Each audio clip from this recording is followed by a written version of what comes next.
Hey everybody, Andrew Scheps here, back again for the first interview in this batch of Andrew Talks to Awesome People, and I could not have a more awesome person here than the one and only Bob Rock. Hi Bob, how are you? I'm doing great. How's everybody out there? Good? Well, let's assume that they're good, and if they're not good, they can tell Mark, and then Mark can tell us that they're not good, and we're sorry Okay. if they're not good.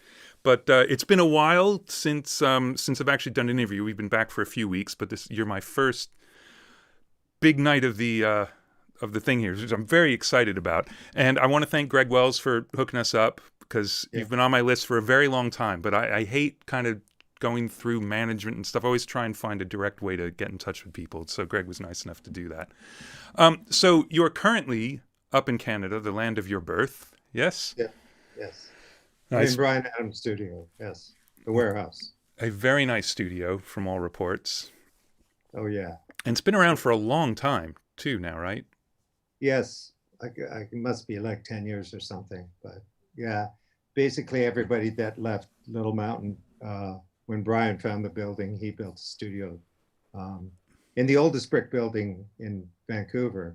And Wow. he just, and John Vertasek and Ron Obvious from Little Mountain, the tech guys, they help him put this place together. And it's the best studio. Just incredible. Everything Excellent. you want. Well, you mentioned Little Mountain, and the way I like to do things is start all the way at the beginning, so we'll get Go back ahead. to Little Mountain in a sec. But if you're okay, should we go all the way back to Winnipeg I'm fine. in Yeah. the Wayback Machine? I mean, I love to get the kind of path in for people because there's some people I talk to where their parents were in the music industry or they hung around in studios or something like that. But I mean, your dad was an insurance salesman and your mom brought up the kids, so you're not hanging out at a studio ever. But you were loving music from a pretty early age, from what I gather. Yeah, I mean, yeah, they weren't musicians per se. My dad was in the Canadian Navy and he brought home a drum kit because he was on an aircraft carrier during the war. So I guess he played in the aircraft carrier band. So he bought a premier drum set and brought it home. So I bashed away at it. But really, it was music was in the household. They came from a different era. They're, Betty Goodman, you know, Frank Sinatra, Dean Martin. That was always playing. Yeah, but really, I guess the big start for me was, the Beatles and the Stones. In Winnipeg, that just it just hit me. It's Right. funny because I don't know if you know this, but my mom actually, when the Beatles landed in America, they came to Winnipeg before going to New York.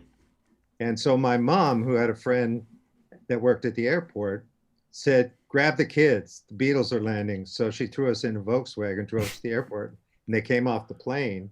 And my sisters and I saw the Beatles when they landed in America. That's amazing. So did they just take them off while they refueled and then they got back on and went on to New Yeah, York? it just came down the gang, whatever the stairs, and waved to everybody. Put Right. us, yeah. And then really what sealed the deal was seeing the Stones on Ed Sullivan, Right. you know. And my sister was the Beatles fan and I was the Stones guy. So you thought the Beatles were super cool until you saw the Stones. Well, everything about the Beatles, like, I mean, I was into all the Mercy Pete sound, like Herman's Hermits, Dave Clark Five, the Kinks, everybody. But just for whatever reason, the look of the Stones and the Animals too. They were Right. just kind of a little rawer, right? So, but it was the Stones, especially Keith. Right. When I saw the plexiglass guitar, I was like all in. That was it. And I knew so what I was going to do. did that turn you from drums to guitar? Well, drums, I just bashed away. I didn't know what I was doing. You know, um, like I remember trying to learn Psychotic Reaction, the '60s song, Yeah. Yeah, right? yeah, Because yeah. that's such a great riff. Yeah. So I would play along to that and just bash around. And But how'd really, that go? Because that wasn't an easy beat. I actually looked that up after I saw you talk about that in another interview, and it's not that hard, but it's not straight ahead. It's more of that Ringo school of there's a little bit of rumba going on, and like there's a lot of toms and let's put it this way. I'm glad nobody could record the way I played to Psychotic Reaction. I was just trying to keep up, right? But there's the start of the interest in like Psychotic Reaction had just this great fuzz tone, great riff.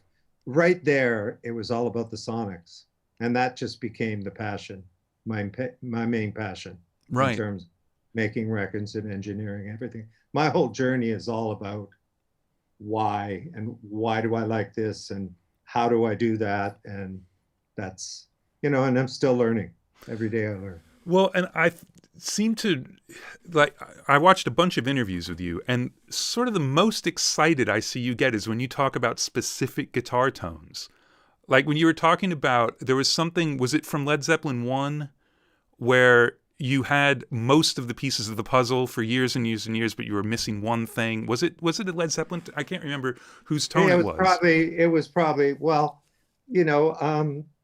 Jimmy Page. Well, I mean, we could talk about this forever, but the records, Led Zeppelin 1, I think, where the really journey started was Led Zeppelin 1 and the Truth album by Jeff Beck. Those two albums really, had a huge influence on me. Basically, I was a Led Zeppelin. All the people that are Metallica fans, I was Led Zeppelin. Nobody else could be Led Zeppelin. Right. But I've just ever since I started in this business and made money, I've always bought the guitars and the setups of everybody, like all my favorite guitar players. So the one thing with Jimmy Page, there's all these certain things that, I've got a real 59, etc. But I finally got the Supro, okay, Right. which is a very famous Supro. I've actually got an original one, the one. And I got Alexander Dumble, my good friend, to go through it and make sure it was to spec and stuff. And I've got a 59 Esquire, which is with a rosewood neck. Okay, so I've got that, and I got the right speaker, the right Oxford speaker. Okay, and during COVID, I set it all up, and I'm going like, okay, here we go, bomb, bomb, and I went, yes. And then I went, something's missing to my ear, and I'm going like, what is it? Because each one of the inputs has a sound, and when you hear the difference you hear all of those on all the Led Zeppelin records that app was used on. Every input has a different kind of like vibe to them, different sound.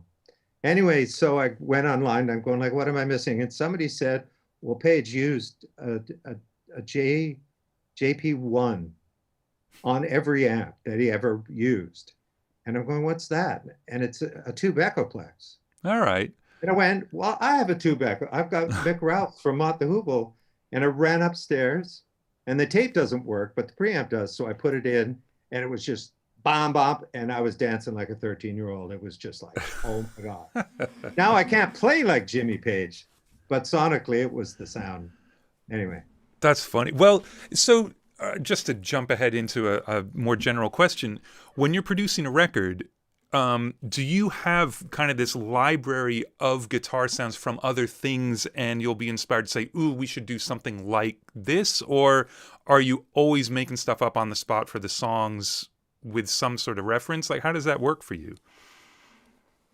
Well, I mean, through the years, you learn the art of recording, and you learn the kind of the art of being a producer. And what I find is where I ended up is that like pretty much one of my favorite producers is Jimmy Miller, because he captured the Stones and brought the best out of them, but never changed them. So to me, that's always been about it. So the big thing with me, working with everybody. And so I never really kind of say, this is what you've got to use. But when people start the conversation, I draw from everything I've learned with my obsession about guitars, amplifier, even keyboards. Like, I have a modular, I have a real Mellotron, I collect keyboards, I collected everything, looking for all the sounds that I heard. Right. So that's what I bring. So it's more like just places where somebody say, well, I like this. And for the most part, I could say, well, this is what it is, and I happen to have this. We can drag it out of the closet and do it. Right. Right. Which Like guitar players must love.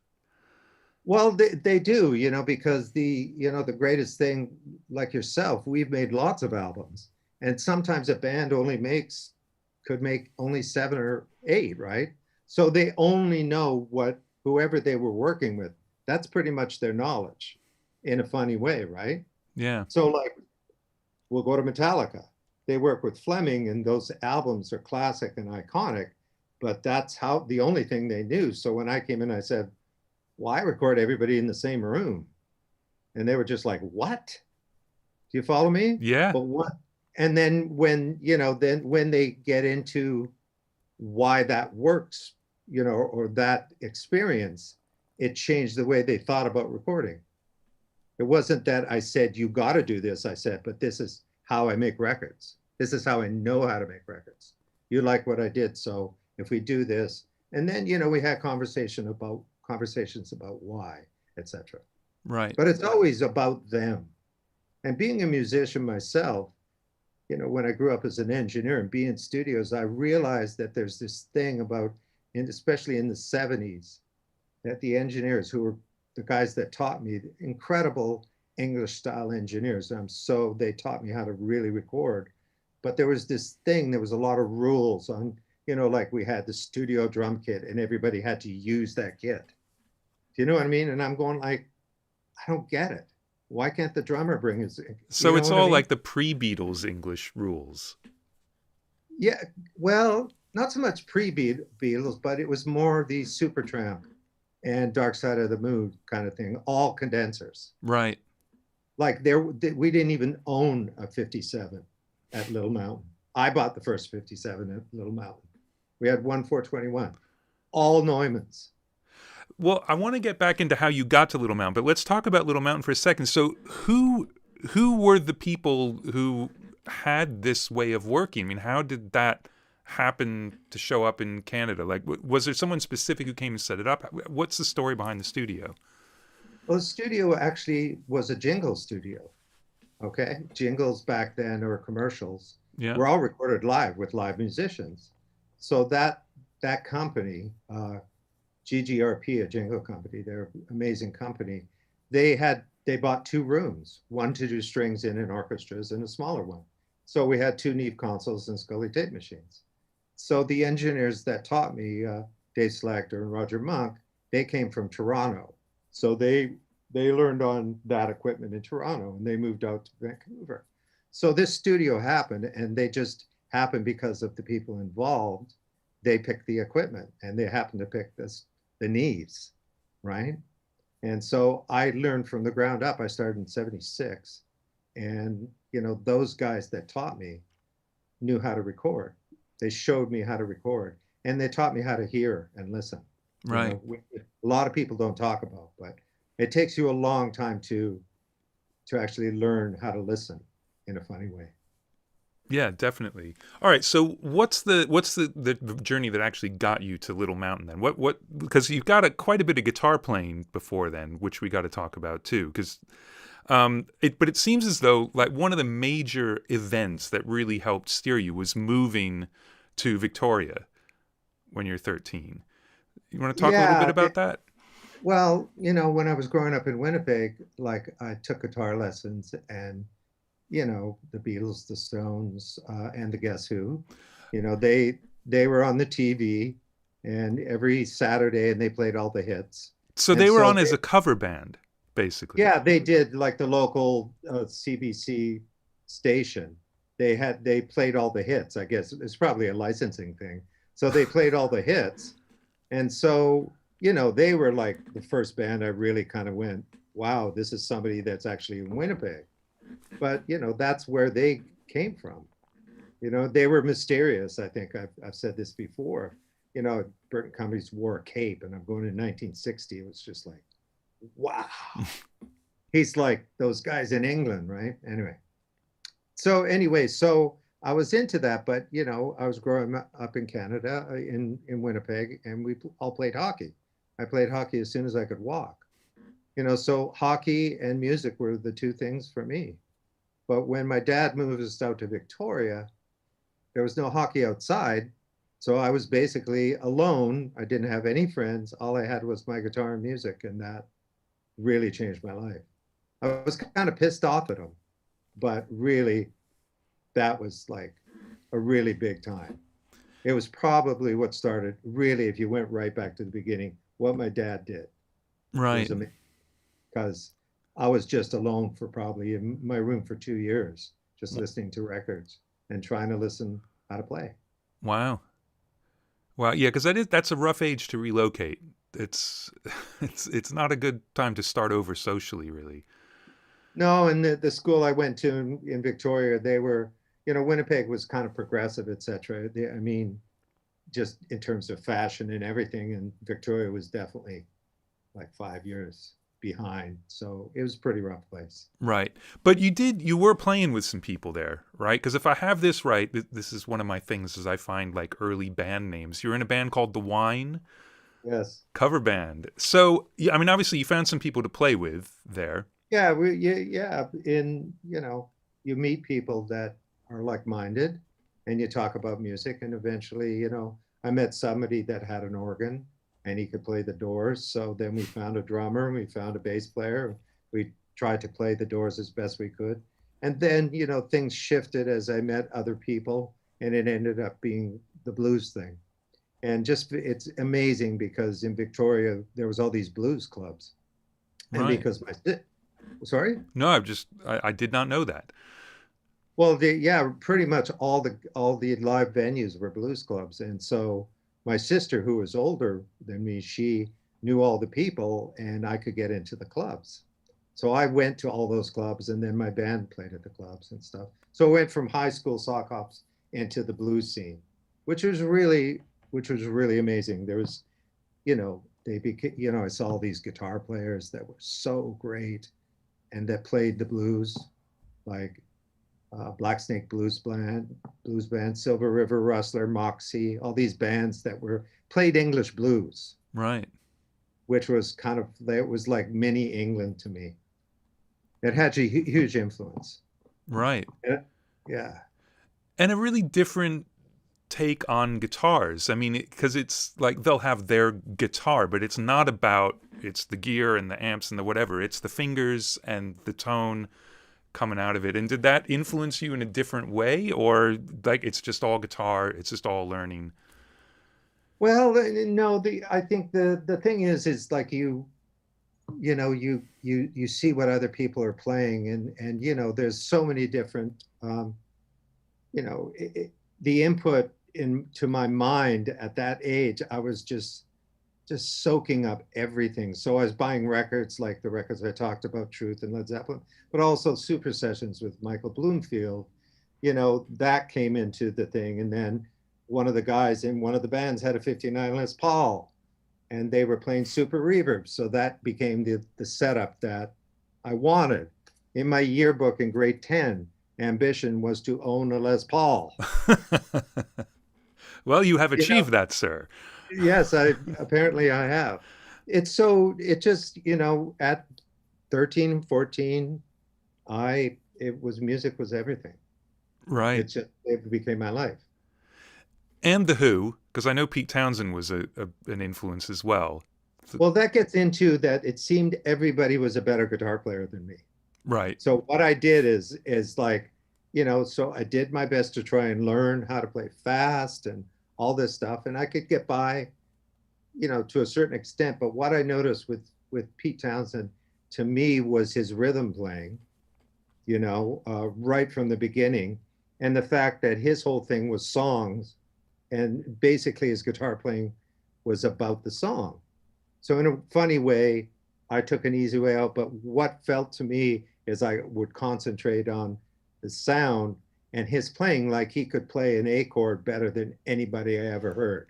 Yeah. Just the way he played it. So I just concentrated rather than play fast. And his, bazillion notes, I went, this is where I feel good. Right. So Townsend, The Who was like, I mean, when I played the sock hop at school, I had a small, like probably an 8-watt amplifier, and I hooked up about 10 speaker boxes from all my friends to this amp just to look like Pete Townsend, right? Because Marshall Stacks, right, that I saw, right? Did it catch on fire? No, but it didn't sound very good. Because you're down to about a milliohm impedance at that point. That's Oh yeah. not But ideal. Now, was this the same sock hop where you played some MC5? no, that was a different one. Oh, a But different one. Okay. I actually had a decent amp and a decent All guitar. right. Well, But because I that love the story of that, of discovering that because of the album cover, which is, of course, something us old folks talk about quite a bit, but it's a real thing. It really is. it really was because where I bought there's a department store that's a Canadian kind of tradition. It's Hudson's Bay Company, and so they had a record department. So when Led Zeppelin 1 came out, I bought it there, Truth. And I just go through all the albums, and all of a sudden I saw this band that had this psychedelic cover and this name MC5, and I turned it over, and there was a picture of them, and they had American flags draped on their amplifiers, and I went, "That looks amazing." I just bought the album just because of the cover, and I took it home, and I went, "What is this?" In a funny way, I'd heard Blue Cheer, so this is like Blue Cheer sped up. Right. And so I became a fan. So we played that, and of course playing that as sock hop, it didn't go over well with the teachers and stuff. But No, no. But and that's all that right. was with the guy that I ended up, forming a band, Paul Hyde. Right. Yeah. Well, I want to talk about that because he's obviously, I mean, he's been a huge part of your early career, but then he keeps showing up, along the way. And you mentioned this in a couple interviews, but I'd love to get a little more information about it. So you had a band with Billy Alexander playing drums, and then you met Paul, who was he was at your school, right? Yeah, what happened is we all lived in this same neighborhood, but Paul appeared at the bus stop, the bus to school. And it was this guy who had a shaved head, and he had this long kind of trench coat. And it was just like, what is this guy?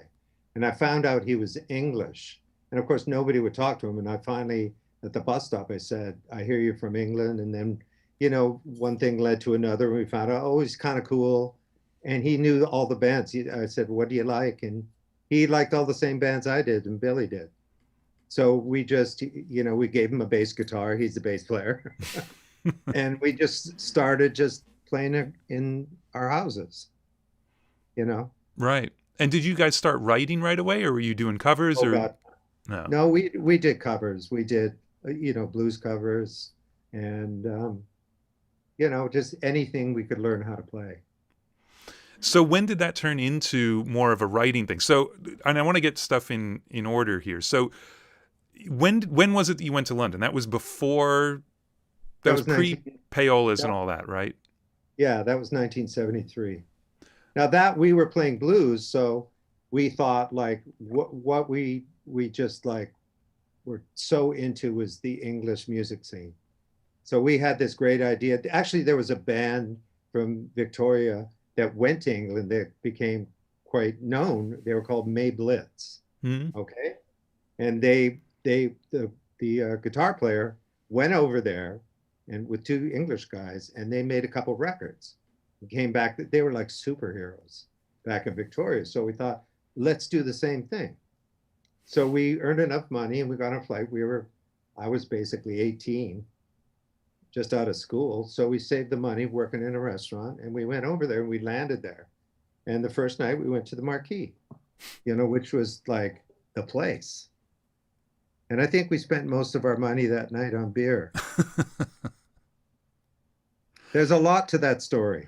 I would love You know? to hear some more to that story, if you don't mind. Well, it was just like that was the epicenter to us, with the Who, Maximum Rock and Roll, the Marquee, that whole thing. And everybody seemed to play the Stones, Led Zeppelin, everybody played at the Marquee. So we went there. And at the band that was playing, there was a band called Strider, and they had high watt amplifiers. And as I learned, I found out later, the guitar player had a 59 Sunburst Les Paul. Okay, so I was going, this is the best, this is heaven, this is paradise, blah, blah, blah. Okay, years later when I did Sonic Temple, Billy Duffy wanted to sell a Sunburst Les Paul, and I bought it. I'm not going to get into specifics, but I basically bought that Les Paul. And then later I found out that was the Les Paul that Gary Granger was playing when I was like 18 in London. So I Wow. own that guitar that I saw that night. That's amazing. And that was the first night you were in London. First night in London. Like I said, we spent half of our money. Because, you know, in Canada, you couldn't go into the bars. You had to be 21, actually. Right, right. So we could go into pubs and we're going like, this is great. So who else did you, like, how long were you there and who else did you see? I mean, what else happened on that trip? Well, we quickly discovered that spending all our money, most of our money at the Marquee was probably the wrong thing to do. So we found a place to stay there. And I think we lasted maybe about 2 weeks, and then we ran out of money and we went up to Harrogate, where Paul's relatives lived. So we went up there and hung out there, and we had a little bit money left, and we took the ferry to Amsterdam, because there was a ferry from where we were with our last bit of money, and landed in Amsterdam with no money. And we thought we'd hitchhike down to Marseille. By the way, we had a set of drums. With you. Yeah. With Of course. Of course. Easy to hitchhike with a set of drums. Easy to get picked up as a hitchhiker with a set of drums and 2 guitars. We got to just about Marseille. And then we realized that it wasn't warm down there. It was in like February. Oh, God. So The Mistral is blowing. it all went horribly wrong. But it was kind of a great adventure. It didn't turn into a rock star, definitely. I came back to Victoria kind of with my tail between my legs. But it was a very great adventure at 18 to see all that. Wow. We were there. We were hitchhiking maybe for 2.5 months. Right. Wow. And you still had the drum kit when you flew home? Well, yes. But what happened is we ended up, because before we went to Amsterdam, we didn't hitchhike around Europe with the drum kit. We hitchhiked around England. We went to the Canadian consulate, because we had to do something, like I think Billy had to pick up his passport or something at the Canadian consulate. And we were there, and we came in the drums and the guitars, and they said, "What are you doing?" And we said, "We're going to go over to, Europe. We're going to hitchhike around with a drum kit." And they said, "You can store the drums behind the couch in the consulate." So we left the drums there. But you took the guitars. Took the guitars. Yeah. And did you play any gigs? No. Not at all. No. It was just stupid. It was all stupid. But, it was like, I think both Paul and I, we think that was a big part of our life. Just going to Europe at 18 and just seeing, just walking around London and seeing other, all the music and the culture there. It was like just an amazing experience. Well, and especially in '73 in London, there's a lot kicking off. Yeah, Gene Genie and Ballroom Blitz, the Suite. I mean, it was right in the height of glam and Slade and stuff. So it was so awesome. And actually, what happened is I went back maybe about a month before Paul, and when he stayed, he met some people, and he brought all these records that he had seen. He saw like Bebop Deluxe, Slade, the Alex Harvey Band, all these bands that he brought back the records. When he brought back, it was just like, oh my God. Wow. So you're obviously listening really widely at this point. And I mean, so you started off Jeff Beck and Zeppelin, and did you really take a journey through things, or you're just collecting and listening to more and more and more all the time? Well, there's all sorts of, moments. Like I had a huge Doors period. My parents and I and my sisters and I, we went down to California to see his brother. And that's when basically Light My Fire was on the radio. So we were in LA and that was on the radio, and Canned Heat, going up to the country, Yeah. That it was very hippie. As a matter of fact, my sister last night showed me a picture of me in my moccasins that I bought in California on that trip. So there's that part of it. And so I brought back that kind of headspace with me. And, before the Payolas started, there's all sorts of different influences, everything that came across, but all the things, like, for instance, when I was young, like when I heard All Right Now came on Free, just the guitar sound. And, that's where Good Vibrations became a huge thing for me. Just all these, it was basically what I realized, it was the sounds. Right. It's what, what I was attracted to. Do you know what I mean? Yeah. All these songs, but it was, for some odd reason, something down there it made the sonics part of it was a big part of it to me. Like, Right. I think everything on my list, it's all about the sonics. Yeah. It's interesting. Go ahead. No, I was just going to say, that's the journey. It's if there's a thread between the kid in Winnipeg that loved the Stones and stuff, and to where I am now, it's always about the sounds and making records. Like, to me, the art, if there's art in any of me, it's really about making my instrument, and my art is recording studios and sonics. So, but were you also, because you're really taken with the sounds that you can reproduce. Like, you see a guitar player do something, like, hold on a second, what's going on there? There's something happening. Whereas for me, something like Tomorrow Never Knows is what kind of blew my mind. Like, that's not people standing around playing instruments. What is that? Were you attracted to that side of it as well, the more experimental sort of sound design part, or was it really more about bands but sounding hyper real or bigger than you could imagine?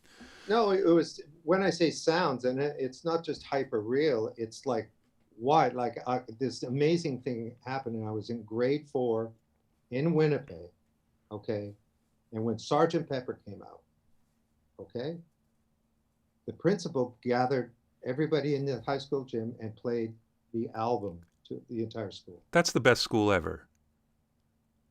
And I just, like, I mean, the whole school in the auditorium, he had it on the PA and played Sgt. Pepper.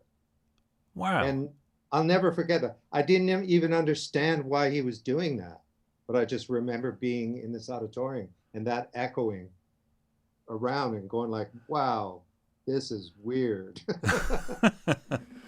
Like, I had no idea what was going to become and everything.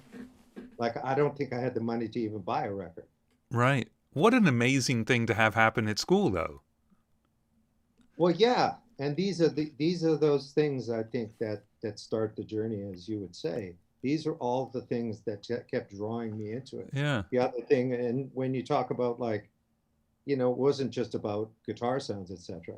It's like, I talk about Ogre Battle in my list, and Ogre Battle is the second Queen album. Yeah. I bought Queen 2 because I had Queen 1, big fan of Queen. And when I heard Ogre Battle, the point is that I want to know how to do that. Right. That was I don't know what they're doing, but whatever they're doing, I love. And I'm going to learn how to do this. Right. That started the phaser. mission. Yeah.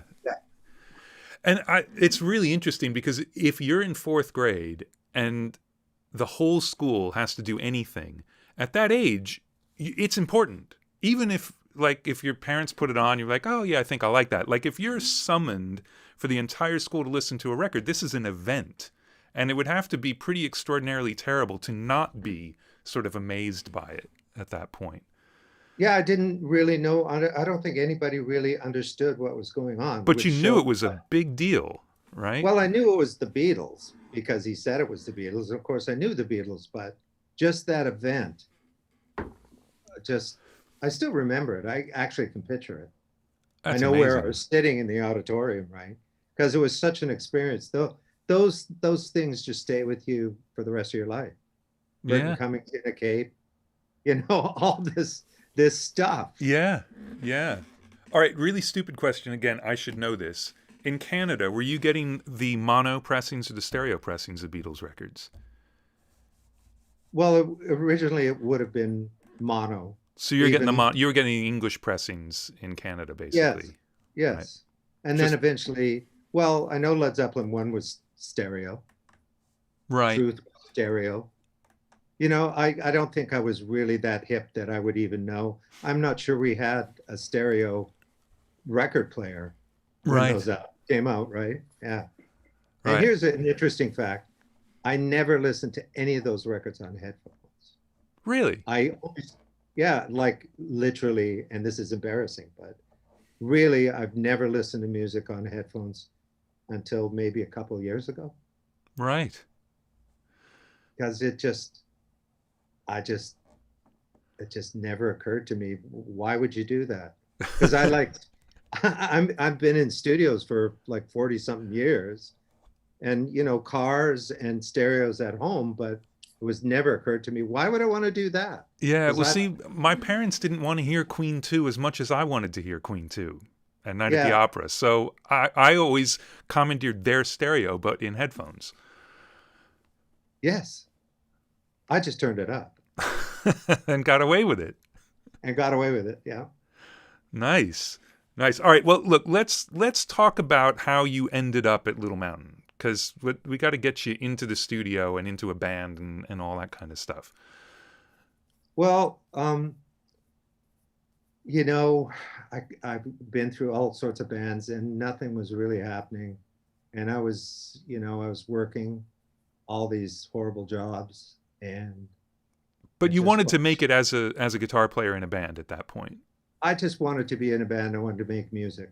Most of the people I met, nobody really got that aspect. Nobody had like, I want to learn how to make records. I want to write songs. I want to be, this is what I want to do. This is the only thing I think I can do, period.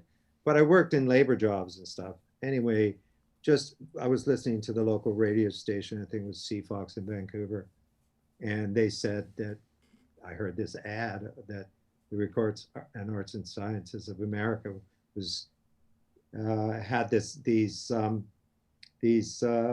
you want to learn how to make records or record music? For some odd reason, I heard that. And I found out about it and I told my parents, I really want to do this. It was like 6 weekends, and I got the Saturday day. So 6 Saturdays in a row. And it basically was, uh, I learned the basics of recording, really basic, what a mic was, what a console was, etc. It was a need, by the way. Anyway, so my mom and dad gave me the money and I went to Vancouver. Now, because I did those 6 weeks, one of the instructors, my instructor on Saturday, was a guy named Roger Monk. And he just started at Little Mountain. So he of all the kids in my class, he kind of noticed that whenever he said, who wants to try it? I would be the first one, said me, and I would go up and try it. And of course, not knowing what I was doing, I was willing to look like a fool only because I wanted to get behind whatever that was, right? As I wasn't afraid to make mistakes. And he remembered that. And he phoned me. Somehow they got information because of the school. And he says, you want to come to Vancouver and get an interview? And I went, of course. So I walked into Little Mountain and I had an interview and I got hired. Now, was this the first time you'd seen a studio? I mean, you didn't have a tape recorder. You weren't recording your own rehearsals or anything like that. You hadn't done any recording, really. No. As a matter of fact, when I was in Winnipeg, probably in 74, I went there to get a job and I actually phoned a studio and asked them if I could come and just like look around. So I went on a Saturday, my day off from work, and I was at the studio at like 10 o'clock and I sat in the lounge all day till 6 o'clock and they never let me see the studio. You're joking. No. But I heard the music going on. I could hear the thumping and everything. I stayed the whole day and they never let me see the studio. And they knew you were there. Yeah, I was in the lounge and I kept saying, do you think anybody can? And she said, just be patient. Well, and that just made me, even want to see what a studio was even more. Yeah. But I hope you never booked that place. No, no, not at all. Ran it into the ground. So, all right. So this gets you back to Little Mountain, actually working there. So you start off as a staff, I'm assuming runner, learning the ropes, There was doing no runners back then. Basically, it was cleaning and it right. was like setting up for sessions. And I did tape copies.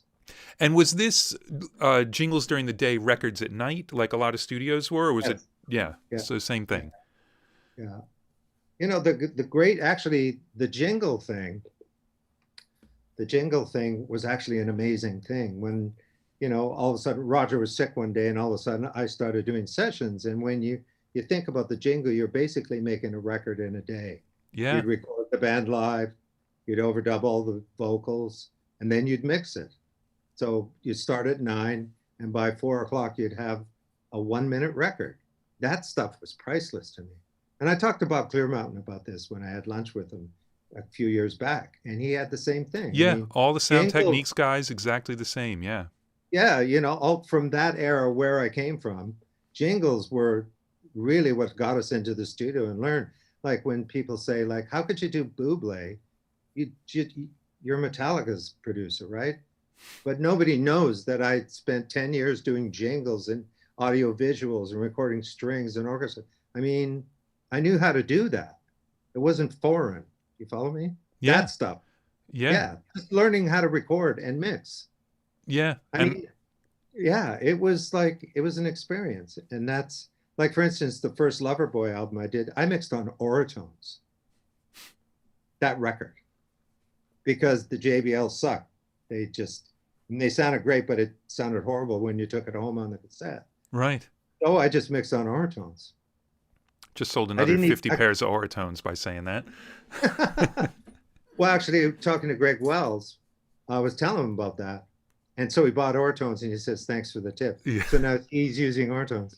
They're great speakers. Absolutely. And you'll never get distracted from getting the balance right. You can't get excited about the low end, Exactly. I didn't even hear the low end. I was guessing. Yeah. But George Marino, bless him. Yeah. He saved my butt so many times.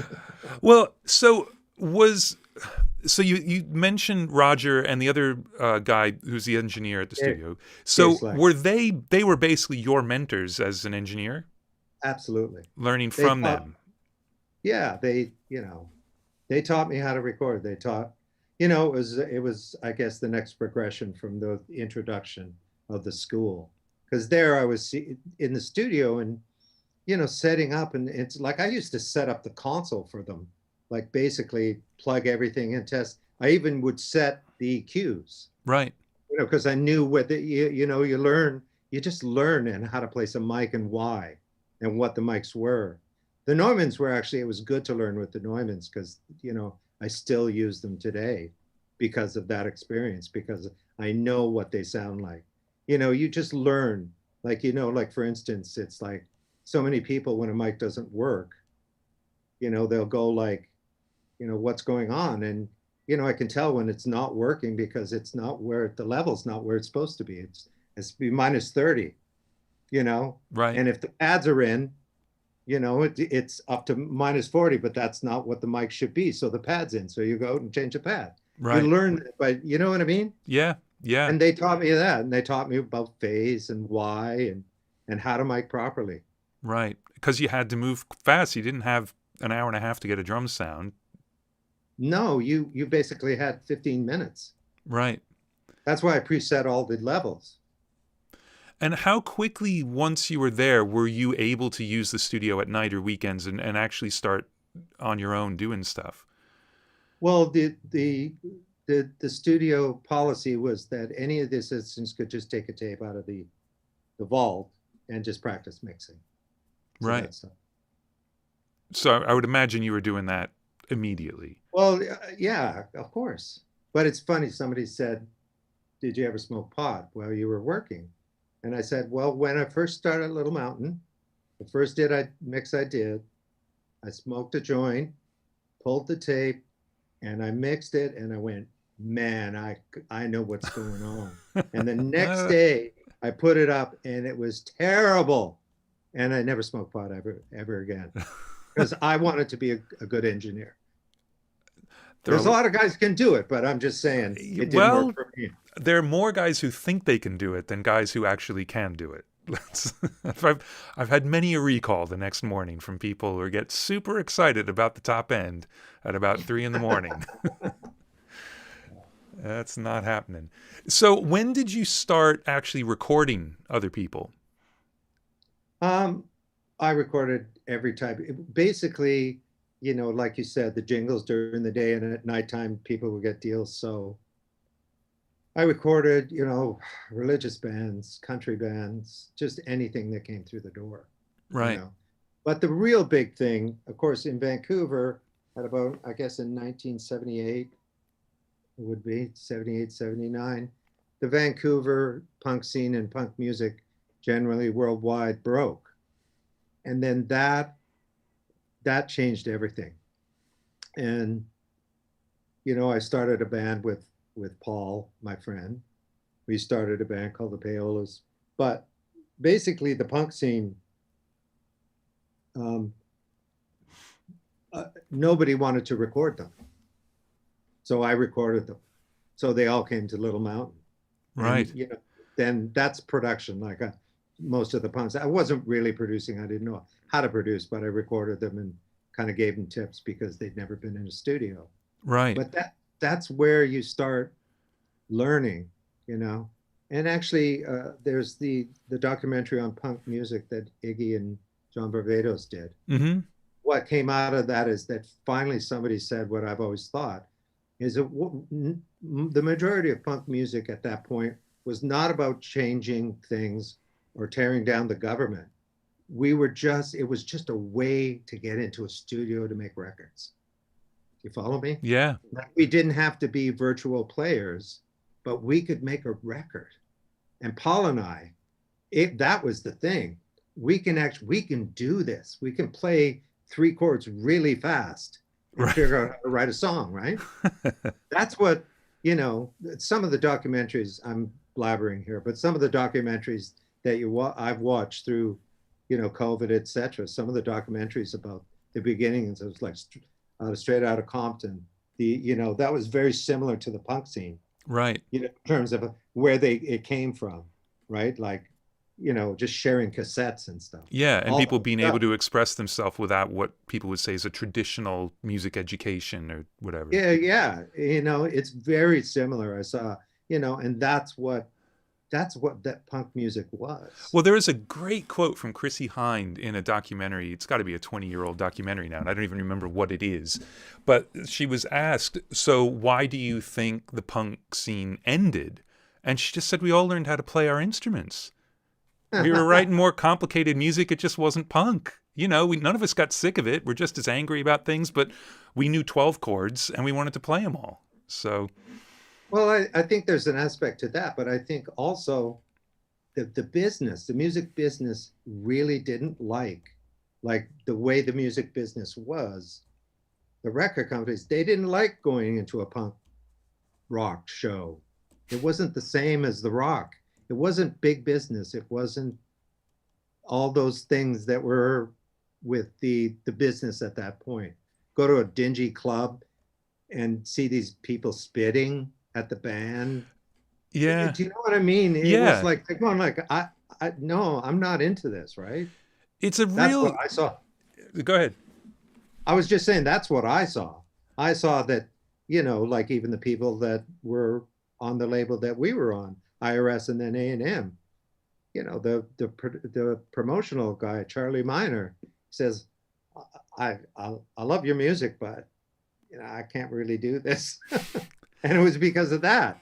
It wasn't what was established in promoting records and stuff like that. I'm just curious then. I mean, I've never really thought about this. How did the Sex Pistols record get made the way it did with Chris Thomas in big studios? Like, why did that record happen the way it did in the midst of what you're talking about, which was bands going off and making records at night in small studios? That was made as much like a mainstream record as any other record at the time, really. Well, the benefit of that, of course, is that, it was a cultural movement that was huge in England that, started in New York with, kind of the New York Dolls, and then maybe the Ramones were the first ones that did it. But, it was a cultural thing that happened in England. So people were caught up with the culture Yeah. along with the music. So to do the Sex Pistols, who were on the TV shows that side with the bigger company, why wouldn't you get Chris Thomas? Yeah. I'm not so sure they knew what who Chris Thomas No, was, no, I doubt but it. the record companies did, and they said Absolutely. you should do this properly. And I guess really, I mean, and I should have thought about things before I say them, but Malcolm McLaren had a big part of that because he created the aura of a gigantic artist around that band in a way that just a punk band on their own is not going to have.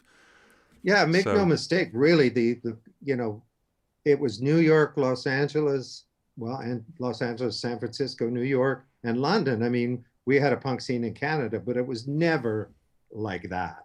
It wasn't as a cultural impact that it was in England. No. I mean, in DC had its own thing, but it didn't really export a whole lot until. Well, that's what I mean. Vancouver's probably like that, yeah, right?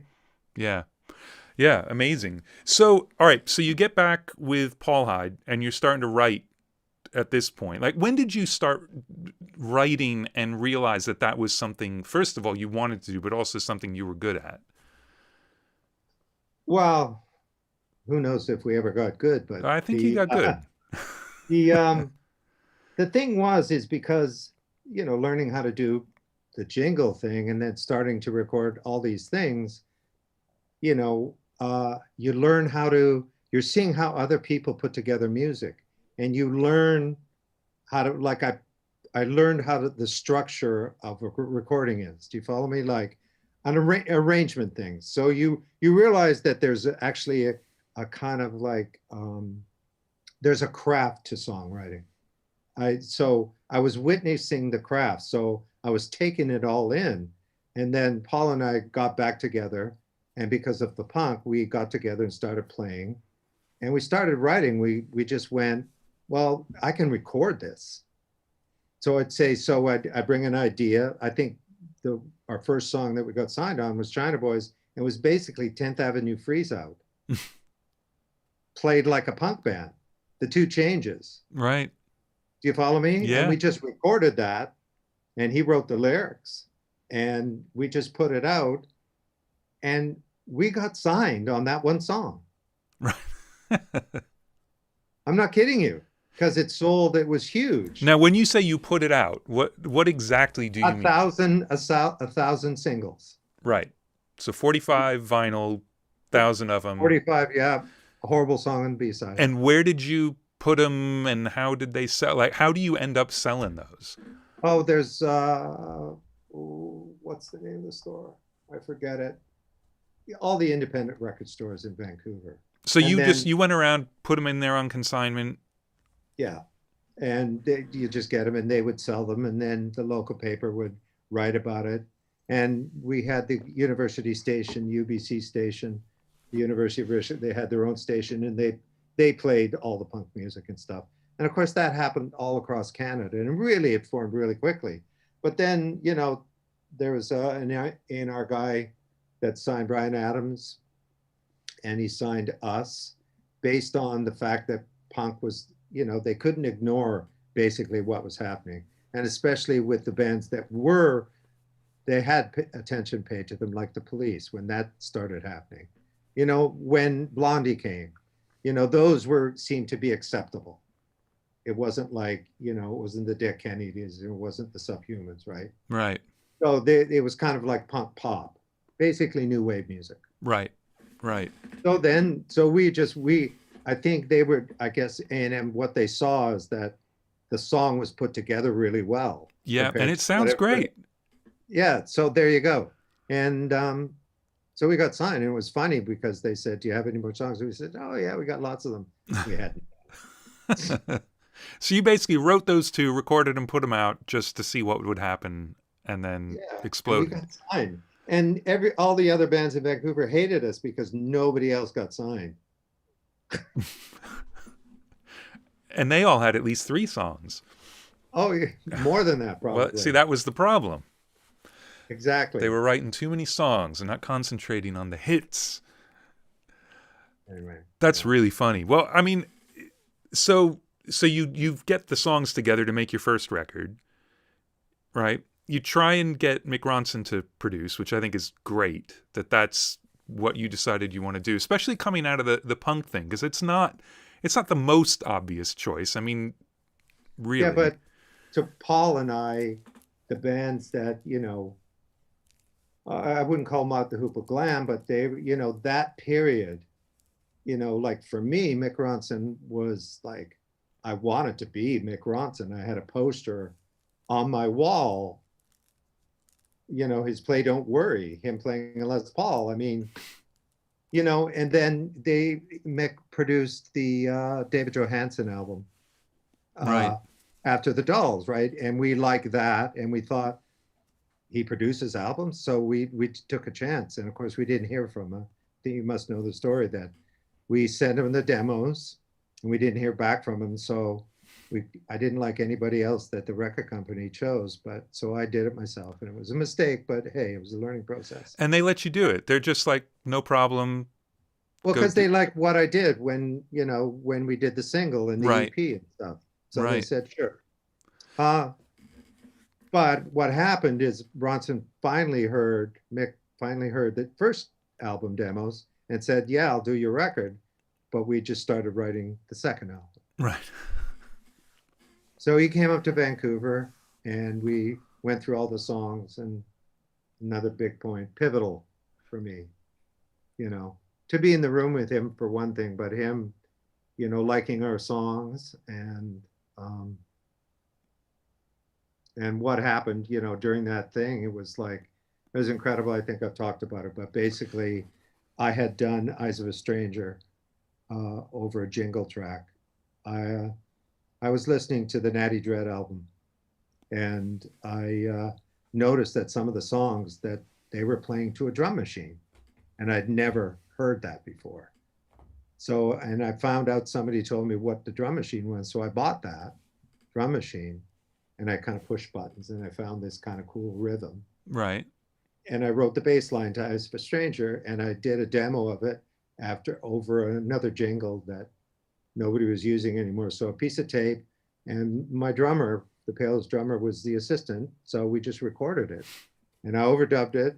Paul sang it, and we presented it to Mick Ronson, and the words came out. I still remember, he says, well, we're not going to get better than that.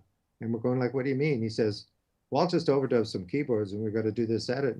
That's the record. And I'm going like, and then if you think about that, the fact that he didn't have to re-record it because he thought it was kind of magical the way it was an important thing to me as a producer, is that he could be that and just say, well, that's great, and not have to put his stamp on it. Not be driven by his own ego. Yeah. Which is Mick Ronson. And now, is that the first time you were with a record producer in the studio working on stuff? Because up until then, you're producing stuff at night with like whoever's coming in, but you weren't doing any other records at that point, right? No, but I was learning production because I was actually, during the day I was recording Loverboy and all these other bands with Bruce Fairbrain. Oh, okay, so that had started. So you were working with Bruce at this point, right? Oh yeah. Okay. Yeah. Yeah, that was my real job, so to speak. Yeah. But when we got signed, it became kind of like two things, and I mean, I could never count on either one to ever be successful. So back then you got to do what you can do. So when Eyes of a Stranger got picked up for the Valley Girl soundtrack, I mean, that was huge. It's funny, in the UK, no one's really heard of that movie, but in the States, I mean, that was, for people our ages, it was gigantic, and the soundtrack to that was gigantic. So that had to have been a pretty big day.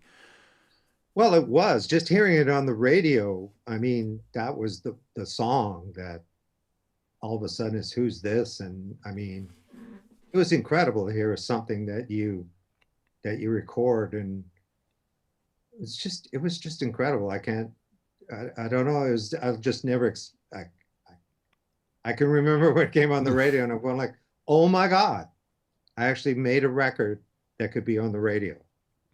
Like I've mixed songs like Loverboy and etc. were on the radio, but it was actually a song that I put together with Paul and the band, and somebody likes it. Yeah.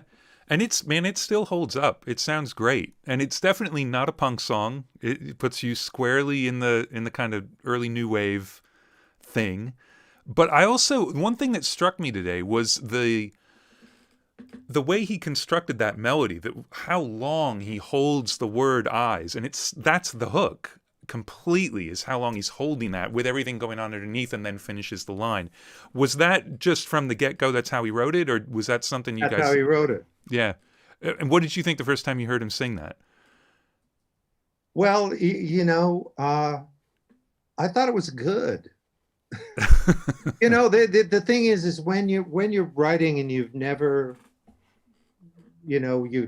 seen it through and somebody else say it's good, right? You just don't know what you've got. I mean, it felt really good. We thought it was like, well, the label had the demo, Right. right? And they allowed us to do the record based on what they heard as a demo. Right. Right. So the first album didn't do a whole lot on its own, but when they heard the demos, that's when they said, yeah, go ahead, let's make the second record. Yeah. Yeah. Right. Interesting. And there was something, hold on, I want to try and find this. I mean, it's just a tiny little thing, but it's in my notes somewhere. I'm not going to find it. Just there's a Cult song where it's got that same extended word in the middle of the vocal melody, and just because I was listening kind of back to back, it was Firewoman. Yeah, exactly, reminiscent, and another gigantic song. And it's weird because again, in that song, that is kind of the hook, yeah, of the song. Did you even notice at the time that it was a similar thing, or no? That's just a me listening on the same day. Well, let's talk about Bruce Fairbrain, because you're doing jingles and you're working with bands at night, and then all of a sudden you're working with Bruce Fairbrain. Yeah. And on some pretty big records. So how did that come about, and what's the story with that? Well, he had been recording. There was a band in Canada called Prism, and he had recorded the first album, and it did well. He got a deal. He was part of the band and everything. He put it together. And they basically, he heard about me because of all his friends were the studio musicians that were at Little Mountain, that I work with every day on the jingles. So word got around that there's this kid, I guess, at Little Mountain that isn't doing what all the other guys are doing. Like he's raw or something. So Bruce heard about me, and especially the one guy that probably had the biggest impact was Jim Vallance, who is the writer that Bryan Adams wrote all the hits with. Now, he was a studio drummer. He was an incredible studio drummer, and I'd see him every day and stuff. So he probably told Bruce, you should check out Bob. So he asked me to do this Prism album, and I'd never done a whole record like that. I was in way over my head, but it was great. Did it feel incredibly slow compared to the jingles? Or were you glad to have the time? Well, I was so glad to be able to, take time rather than 15 minutes, spend a couple hours on the drum sounds. Right. I mean, yeah. But yeah, the amount of mistakes I made on that record, and, like because of Ogre Battle and other things, I printed on the Scully really hot because I heard everybody, there was this sound, right? And George Marino saved my ass on that one too. It's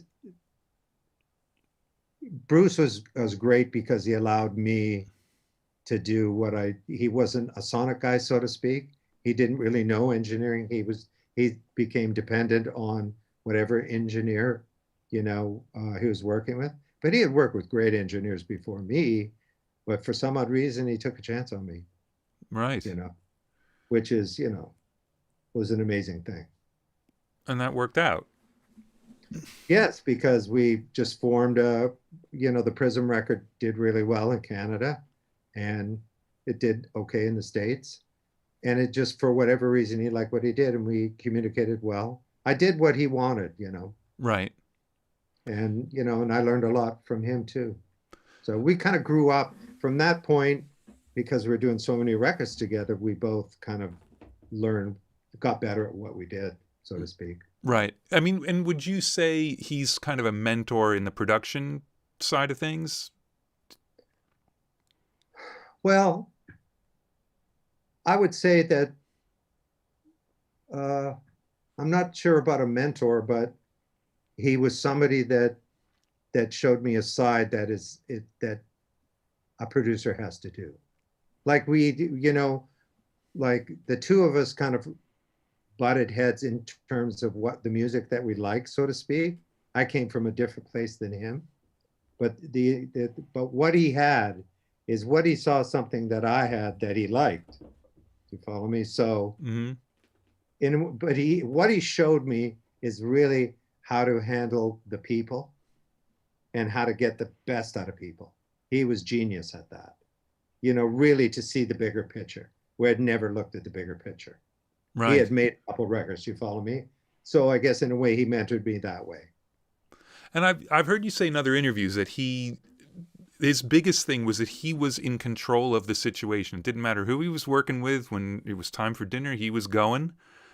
And like just this idea of being in control of the session, no matter who was on the other side of the glass. And it made no difference who it was. Like I couldn't believe, like we were in the middle of something with Aerosmith on medication. He says, "I'm going for dinner," and you just walk out. But that caused, there's a certain amount of power that comes with that because Aerosmith liked it so much about what they were doing. They just said, "Sure, it's worth it to work with Bruce." Right. And did you guys continue working after he left, or like that was it? Session's done. See you tomorrow. No, he come back, and we do another 2 or 3 hours. Oh, right. Right. We got the work done. The same Oh, with yeah. Bon Jovi. Yeah. But I mean, but you wouldn't work while he was gone. You'd wait for him to come back. No, we go out and have dinner or whatever, do something, or Right. just sit around and talk. I mean, doing Aerosmith was otherworldly for me. Yeah, I can imagine. I mean, because Loverboy was gigantic, but that was when they became gigantic, whereas Aerosmith was already pretty big at that point. Well, yeah, and I'd seen them, I mean, I saw their shows. I mean, I was a fan of the band, bought all the records. And then all of a sudden, they're in front of me. Mike Fraser and I are in the control room, and we're going like, wow. Wow. So Mike was assisting you at that point? Yeah, he did all from Prism to basically, until he started breaking out on his own. Right. That's a pretty good crew. Yeah, I mean, he's one of the best. So I'm wondering, only because I've seen, strangely, Metallica seems to want to have video of absolutely every moment of everything. So there's a lot of footage of you in the studio with them, and some of it more combative than others. But I'm wondering, did the idea that you could be that strong in your opinion while making a record, did some of that come from Bruce's sense of control of the session, or was that just something you always had?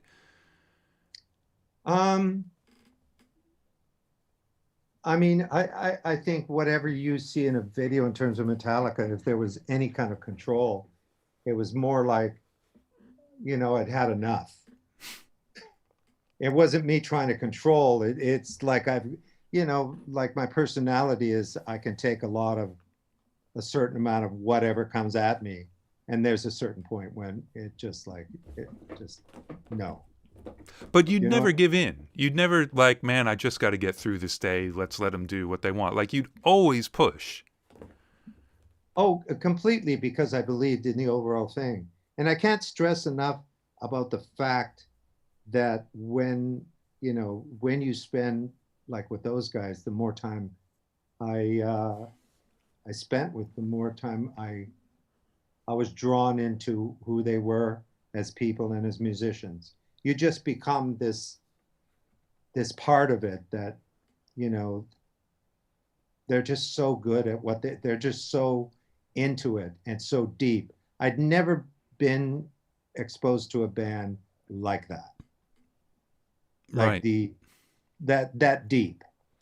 All right. Well, Like, we're jumping the gun a little bit because I want to spend a chunk of time there. But let's get us there because there is actually it's a really interesting progression that got you there. So we can skip over some stuff. Though I wanted to ask, same time as you're doing Loverboy and Survivor with Bruce, you're also producing a couple records, the Modernettes and the Pointed Sticks. So are these just records that were happening at the studio at night, the way the records before you started working with Bruce were, or were these people who sought you out, or? No, it was the punk scene. They were the best bands in the Vancouver punk scene. Right. Right. Again, because albums that hold up, I mean, the Modernettes especially, I listened to that today and it sounds great. It's a fun record. Yeah. So at what point do you realize, or are you told, like, you're not going to just keep working with Bruce and it's time for you to be producing not just the bands that come in that are local, but to actually just be a producer? Well, I don't need to get into the details, but something happened between us that just I couldn't be in the room with him. He did something to me that I just went. And it's one of those scary things where just like I walked away from something that, I didn't want to walk away from, but I just, refused to be in a funny way treated like that. Right. So I realized that I couldn't be in the same room with him anymore because of that situation. So I just said, I'm done, Right.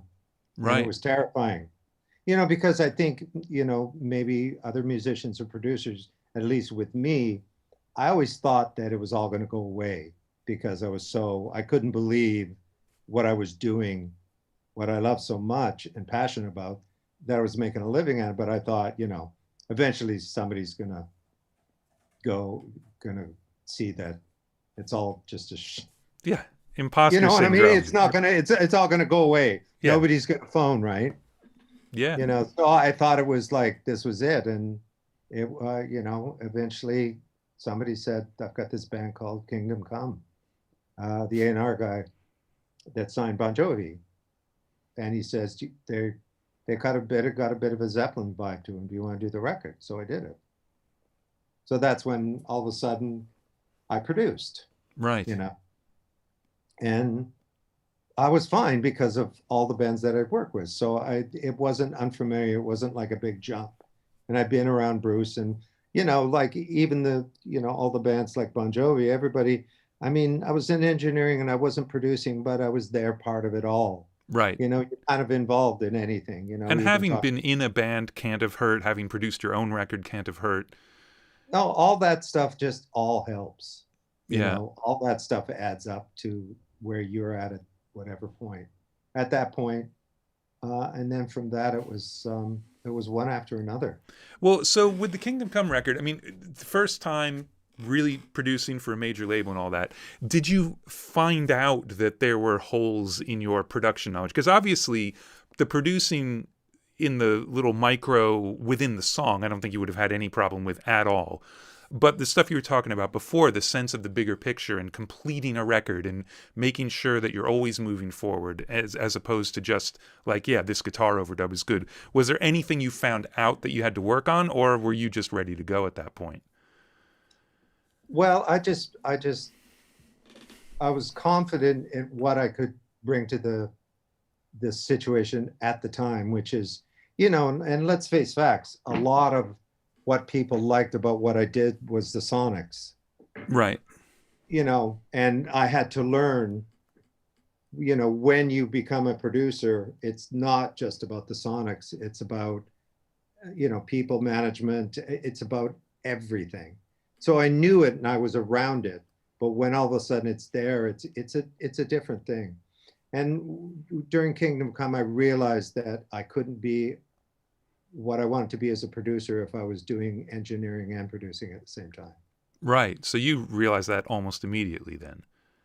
Yeah, because it was just, I couldn't, in other words, I saw that I couldn't have the perspective that I needed to have as a producer if I was doing constantly engineering. Just that the shift of the headspace that you're in. And did you bring an engineer in during that record, or was it just after that one? It was just after that one. Right. Mike Fraser helped me, and he started engineering more. And same with, he did Sonic Temple with me. But then, he started breaking out.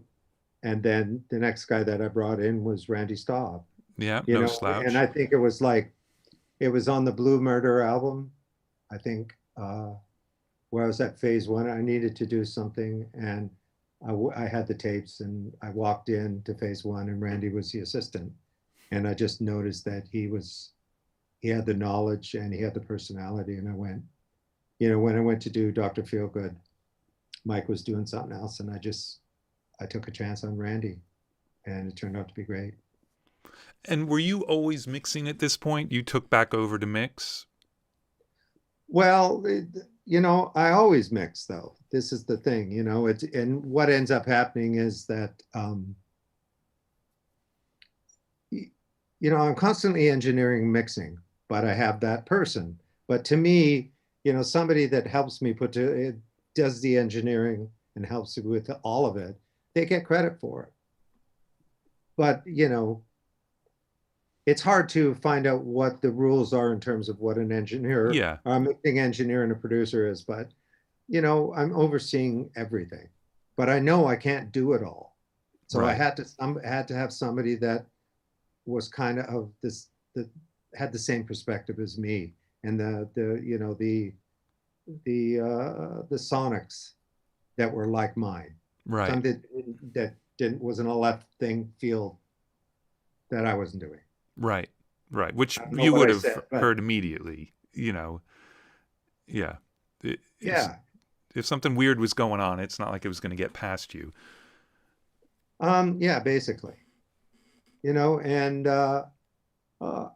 during all of that period, right from Bruce Fairbrain, and even when I was working with Bruce Fairbrain, every time, every situation, the musicians and the situation always challenged me, and that always made me better. Always made me better, and that's so important to note, that being challenged is a very good thing.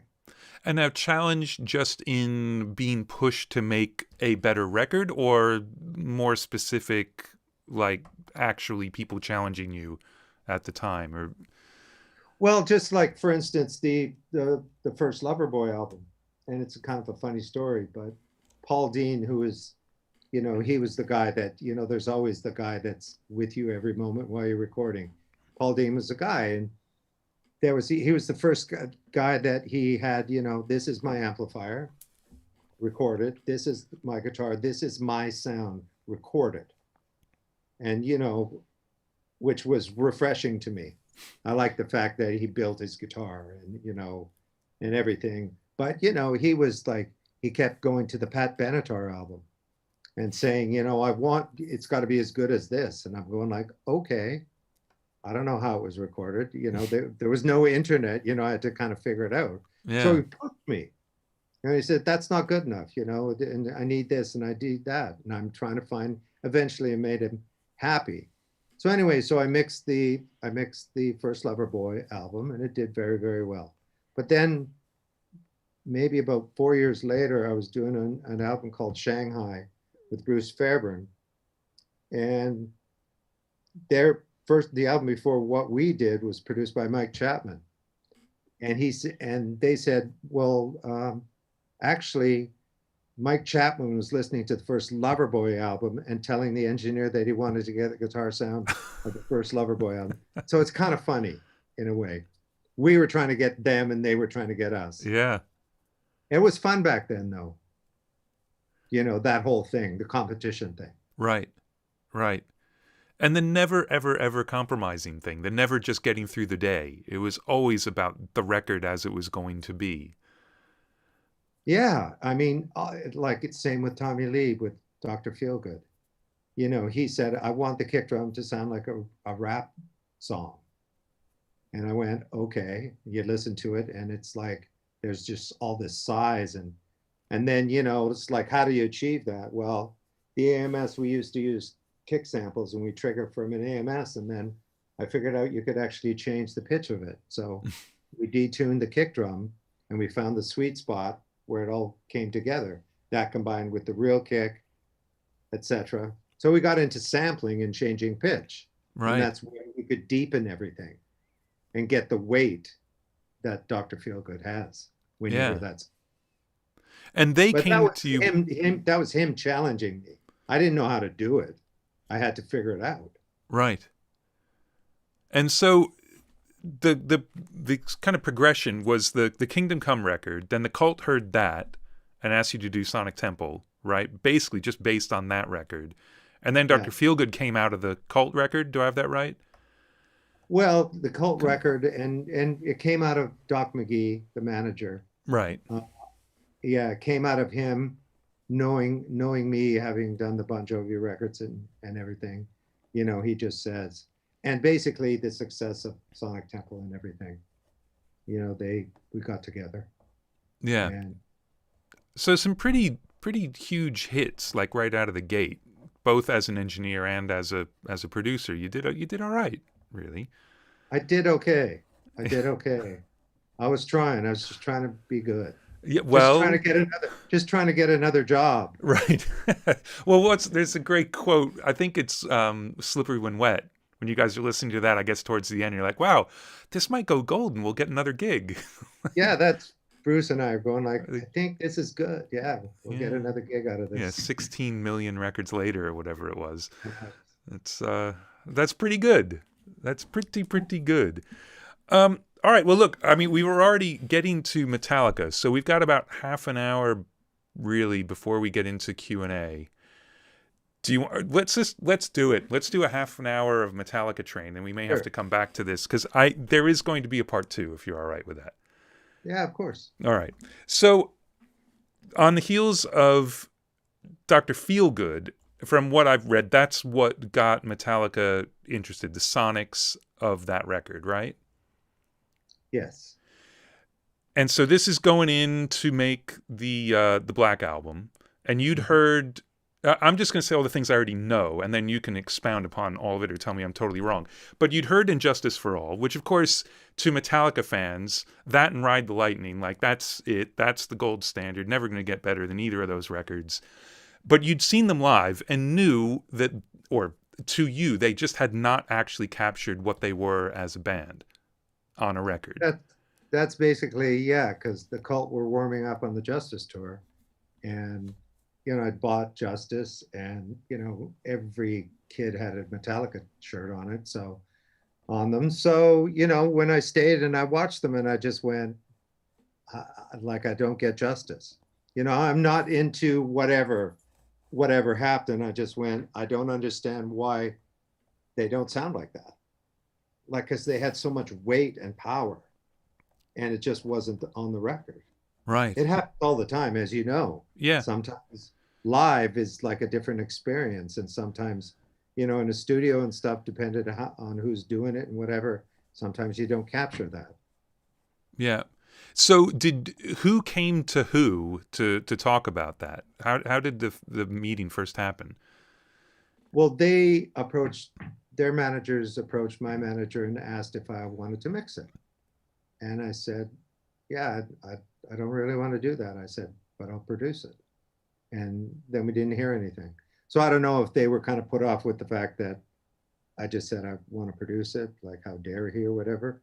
It ended up that they came up to Vancouver, though. You know, for whatever, I guess they were interested in. They came up to see me, and they brought a cassette of what they've been working on. And we spent like a couple of days talking about it. And we kind of thought, let's try this. And what was their plan for production when they were asking you to mix? I don't know. Right. Fair enough. Well, the Justice album was, you know, Fleming recorded it, and then they got, was it Thompson and Barbario? Right. Team, right? So maybe maybe Fleming was gonna do it, or somebody else was gonna do it, and they wanted me to mix it. Right, because obviously they were comfortable with Fleming making records, so. Yeah. Yeah. So, because some of the footage in the studio, it's not confrontational in a, you're going to fight them way, but it's interesting how, and you alluded to it before, how kind of fully formed as an entity Metallica was. I mean, obviously very strong personalities within each person in the band, but Metallica was a thing. But I mean, at the time, and Justice for All was a big record, but they were just one of the biggest metal bands in the world. They were not one of the biggest bands in the world, right? I mean, they hadn't really exploded outside of that, but to them, they're acting like, that's it. We're the biggest band in the world. You do it our way. We've got a thing. Everything was not prescribed like they'd written it down and had uniforms, but there was absolutely a Metallica thing at that point. Yeah. And what was it like to come into the middle of that?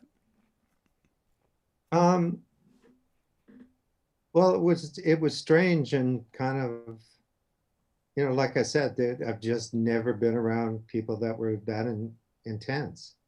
And it's not like, with those guys at that point, it was, you had to earn their trust and their respect, and it was very difficult. But over a period of time, it's all about communication and being it. Like when they came up to Vancouver, that broke down a wall, right? And they, a few things that happened when they came up there that, they laughed at and stuff like that. So they, there was that humor, and it's always a part of their whole thing is humor, right? And then, when we got into the pre-production, there was just some things that I noticed, and, I just kind of told them, I said, you're kind of missing, like, well, I told this story about Sabbath True. I was just going like, in Fairbrain fashion, I get the tempo, we work on the tempo, and what's the key? And after 4 or 5 songs, it was E, E, E, right? And I'm going like, why is everything in E? And James says, it's the lowest note. And I kind of went, what do you mean it's the lowest note? I said, you love Sabbath. It's like Van Halen, everybody's down. I said, Mötley, Dr. Feelgood's D. So tune down to D. They tuned down to D and they played Sabbath True. And then it was just like, oh, fuck. And then, so that just earned me like 1.5 points or something, right? Right. So, but let's talk about that for a second, because obviously they're fans of other music. When you said, have you heard Sabbath? They're not like, who? And they must have been playing along to the record at some point. Like what do you think it was that never even made them think of tuning down for stuff? That just wasn't a Metallica thing? Or did you have to talk them into the idea of doing it? Or were they excited about the idea when you brought it up? Oh, they did. Well, the great thing about those guys is when they make a decision, they don't go backwards. So basically they made the decision they were going to do the record with me. Okay. So when I said it, they didn't like, what's this guy telling us what key, I saw, or I heard in a podcast that his description of what happened is slightly different from mine. But basically they couldn't believe that I would say that, but they tried it. And as soon as they tried it, it was just like a light bulb went off. Right. Do you know what I mean? And, I think you know as much as anybody that, like Metallica, how many records had they made before the Black Album? Was it 5? 5, I think. Yeah. Yeah, 5 maybe. Yeah, whatever. But with Fleming, and that's all they knew. They made a record completely different from what I did. And that's not saying, I mean, obviously it worked. Yeah. Yeah, but I just went, this is, you hired me, this is what I do. So I did pre-production. And I said, well, every song has like this point where the tempo is perfect. You know what I mean? And I said, 1 beat per minute makes all the difference. They'd never even done that. Right. They never thought about that. Like 1 beat would make a difference. And where did you get that from? Where'd that come from for you?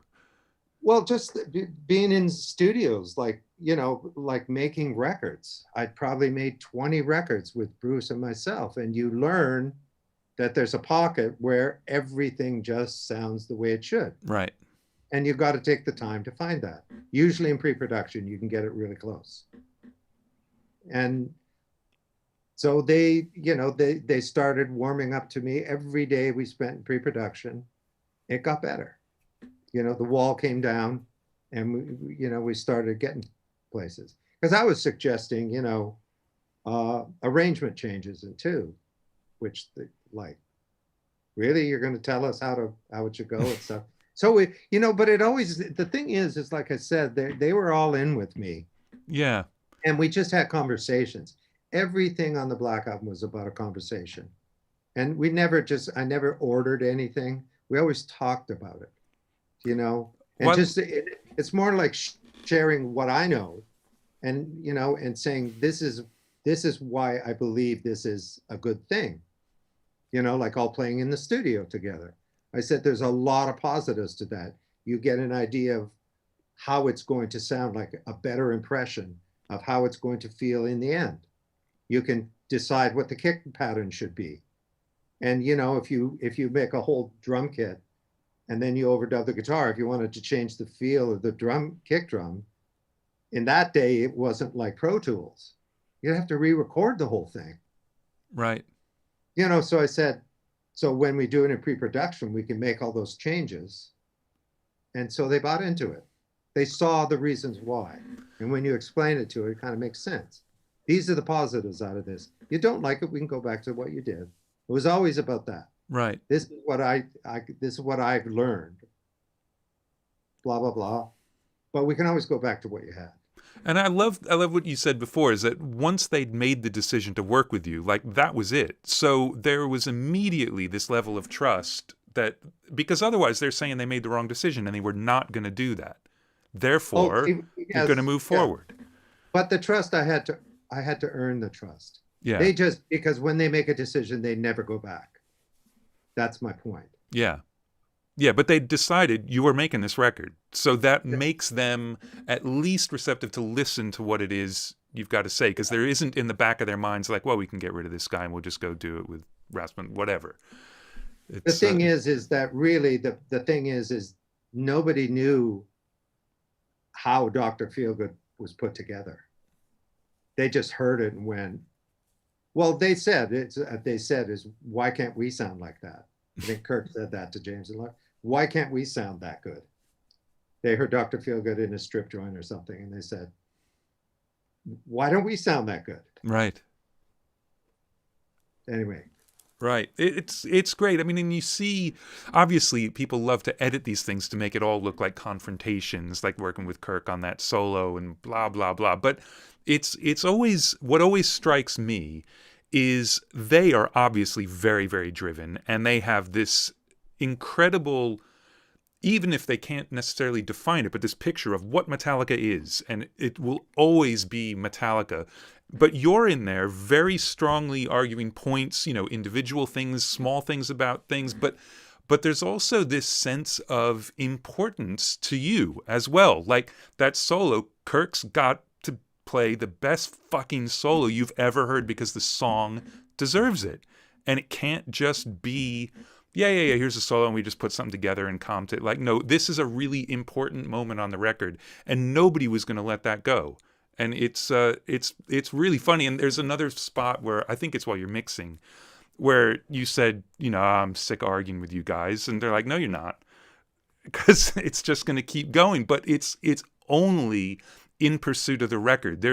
There's no ego going on in any of the stuff that you see, no matter how much they love to make it into this, more confrontational thing. No, that was part of their humor.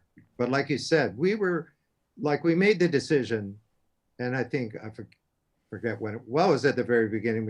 I said, if we're doing this, it's got to be non-compromised. Like I'm gonna get the best out of you guys, and it's going to be hard work, and it may not be wonderful, and a wonderful experience, but you got to promise me we're not going to stop until it's where it should be.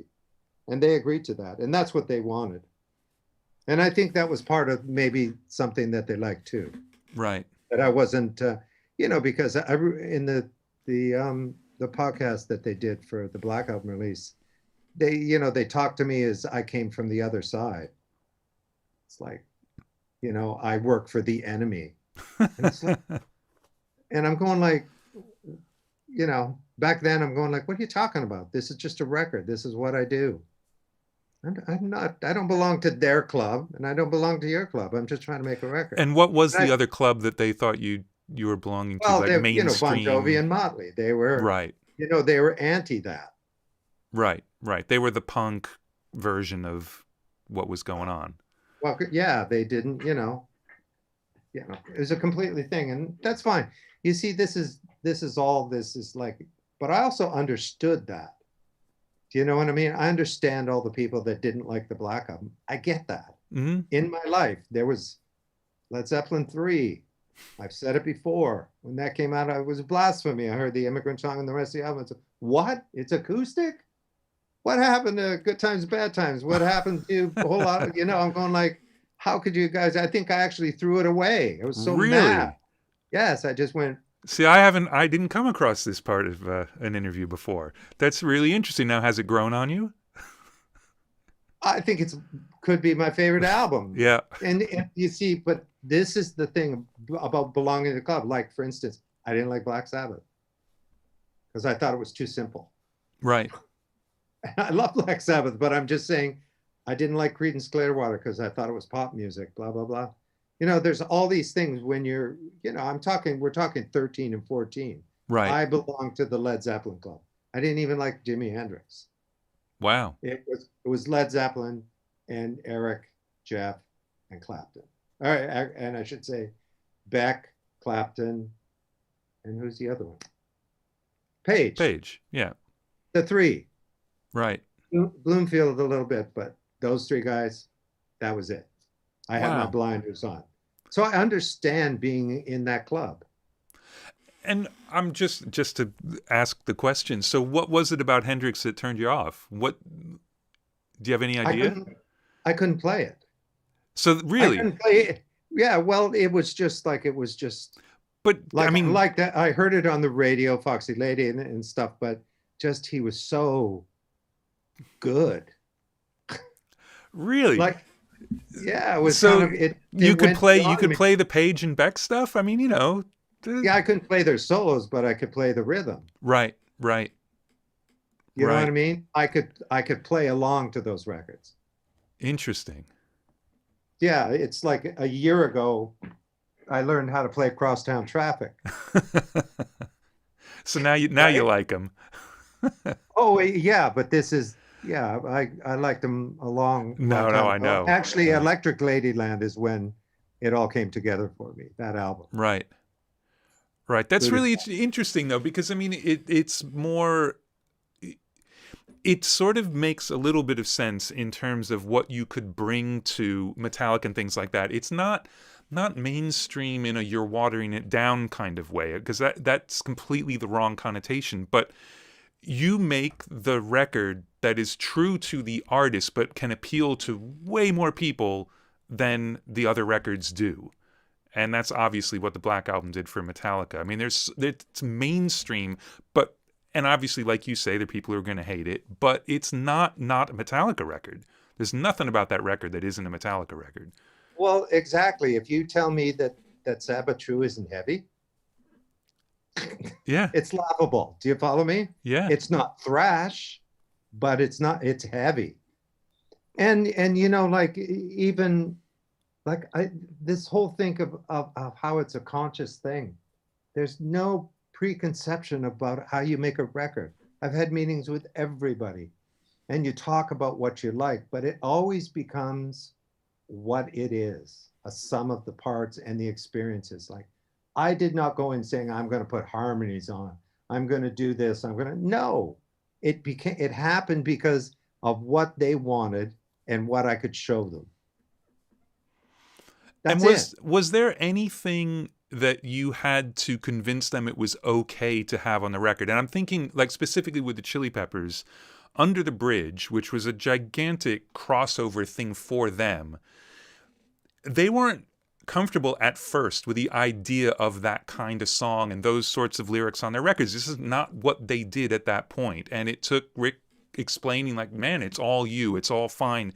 This should be part of it. Was there any of that with what was going on in the Black Album as well? Because there, absolutely, right, no question. Like, well, nothing else matters. Yeah, Yeah, like for instance, it's they weren't even sure that that was going to make the album because it was so unlike them. But James didn't want it on the record, wasn't comfortable of it. And then when they decided to do it, we did it in pre-production. And then when we started to record it, he'd never sung before. He always yelled. Yeah. So and he was very conscious of the fact he didn't know how to sing. He didn't know how to approach it. And so that's but having worked with other vocalists, etc., you have this kind of all these things that you can bring to it and how to make them feel comfortable. I said, well, why did you do this? Why did you record the vocals like one kind of phrase at a time and then double it? He said, so it sounded big. And I said, well, I'll make your one voice sound big. How about that? Let's start there. And then I said, well, if you sing the song down 5 or 6 times, I'll comp it and I'll get the best phrases and I'll comp it. And then we'll do updates on that. And I'll get you a vocal sound. I said, what vocal sound do you like? Chris Isaak, Wicked Games. And I says, I'll get that for you right now. I put up a mic and I said, here you go. And he'd heard his voice and it was just like, shit, wow. Do you know what? It's opening the doors, not saying you have to do it. Just like, look at this. Do you like that? And that's what Mick Ronson taught me. Okay? Open the doors. Well, let's hear a little bit about that because we kind of skipped over that.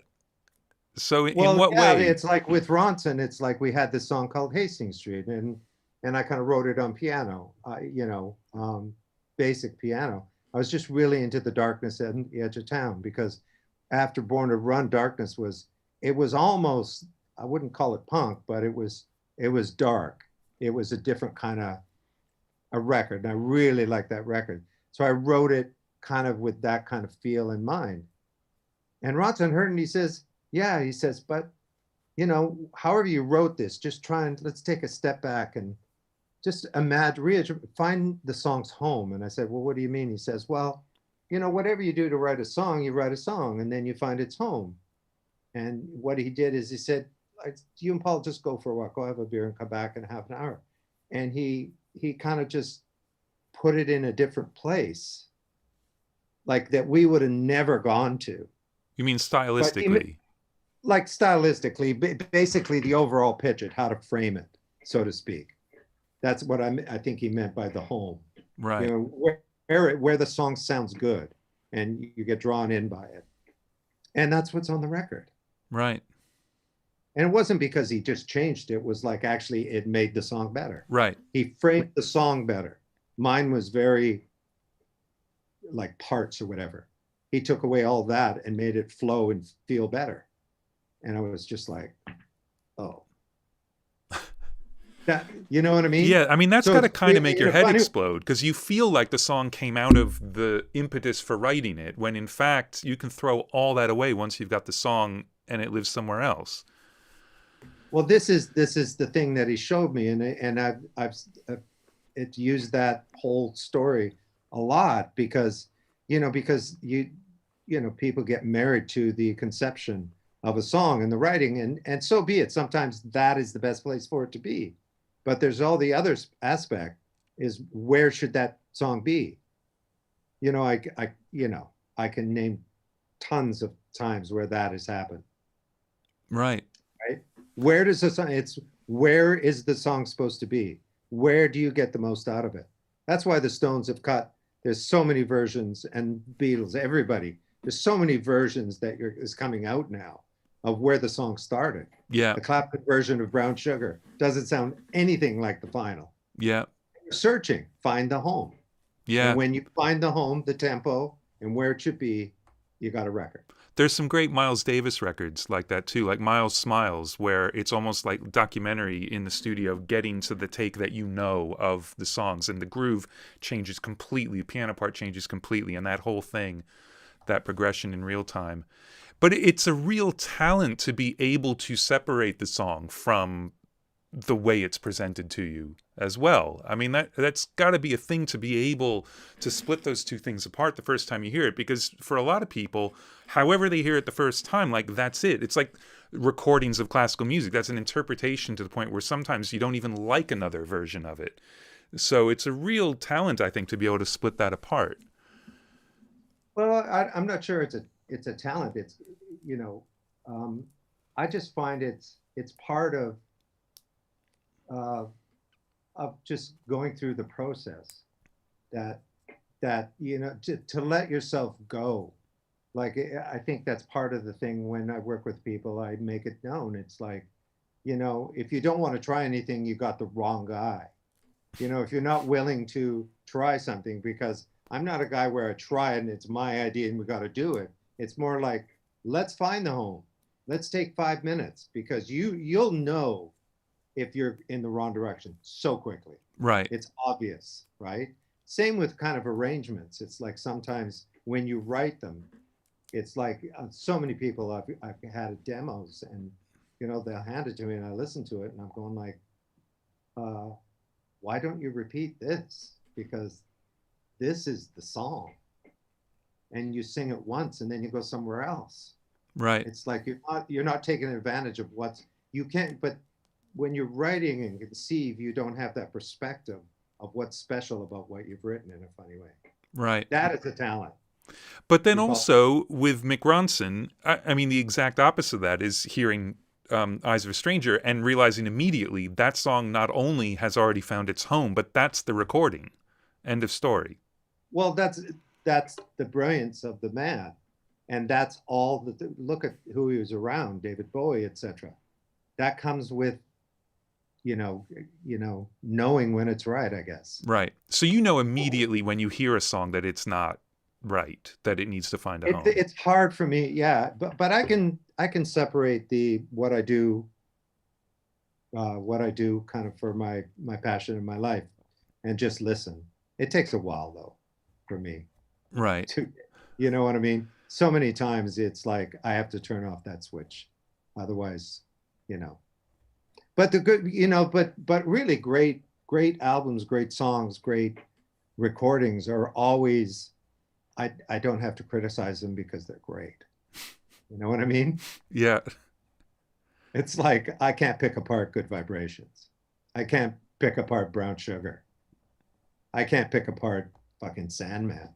Right. The list goes on. I mean, I can't pick apart because it's fucking great. Right. Yeah.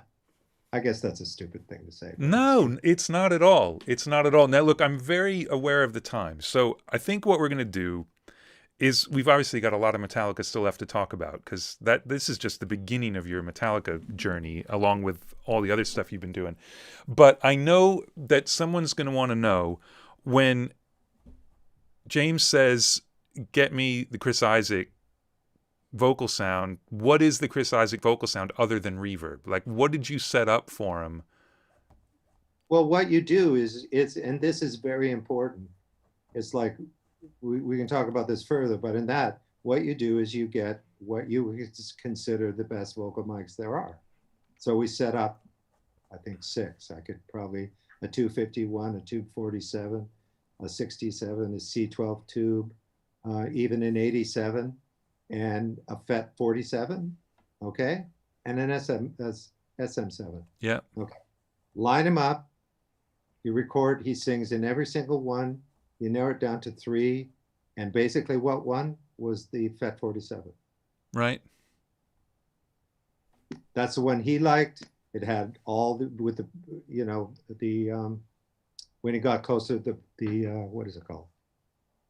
The bottom proximity effect. Yeah. Yeah, the proximity. As soon as I said, because he was singing back here, I said, get close to the mic, And as soon as he heard the size of his voice with the proximity of the 47, it was just like, there it is. I love it. And the plate. Yeah. The plate didn't even enter the picture with everything else he'd done. Right. Right. Right? Yeah, plate I was... said, what's that sound? I said, well, that's probably a 140 or some people would argue that's what they put on the bass on the first several records, but we won't talk about that. Yeah, Just a joke. Just a bad joke that's going to get me in a lot of trouble because of course. you don't make fun of early Metallica records. You just don't do it. So There's nothing to make fun of. It is what it is. Those are no, great records. there's a great quote though from Jason Newsted, who was talking about how up until that point the bass on the records really just wasn't there. It was the low end of the guitars. That was the low end of the record, and that with the Black Album, the bass instrument really became a thing on Metallica records, and it absolutely did. It's a big change. It is. It is a big change. I mean, Cliff, you could hear his parts, etc. But realistically, it was kind of, and where, that aspect of, I'm not a. I got to watch what I say, but basically, for the most part, the bass is playing the guitar riff. Yeah, doubling absolutely. I mean, that's a That's lots of bands it. do that. And then if he did something beyond that, but it's really, which is fine, and that works. Clearly, it works in a whole pile of situations. But like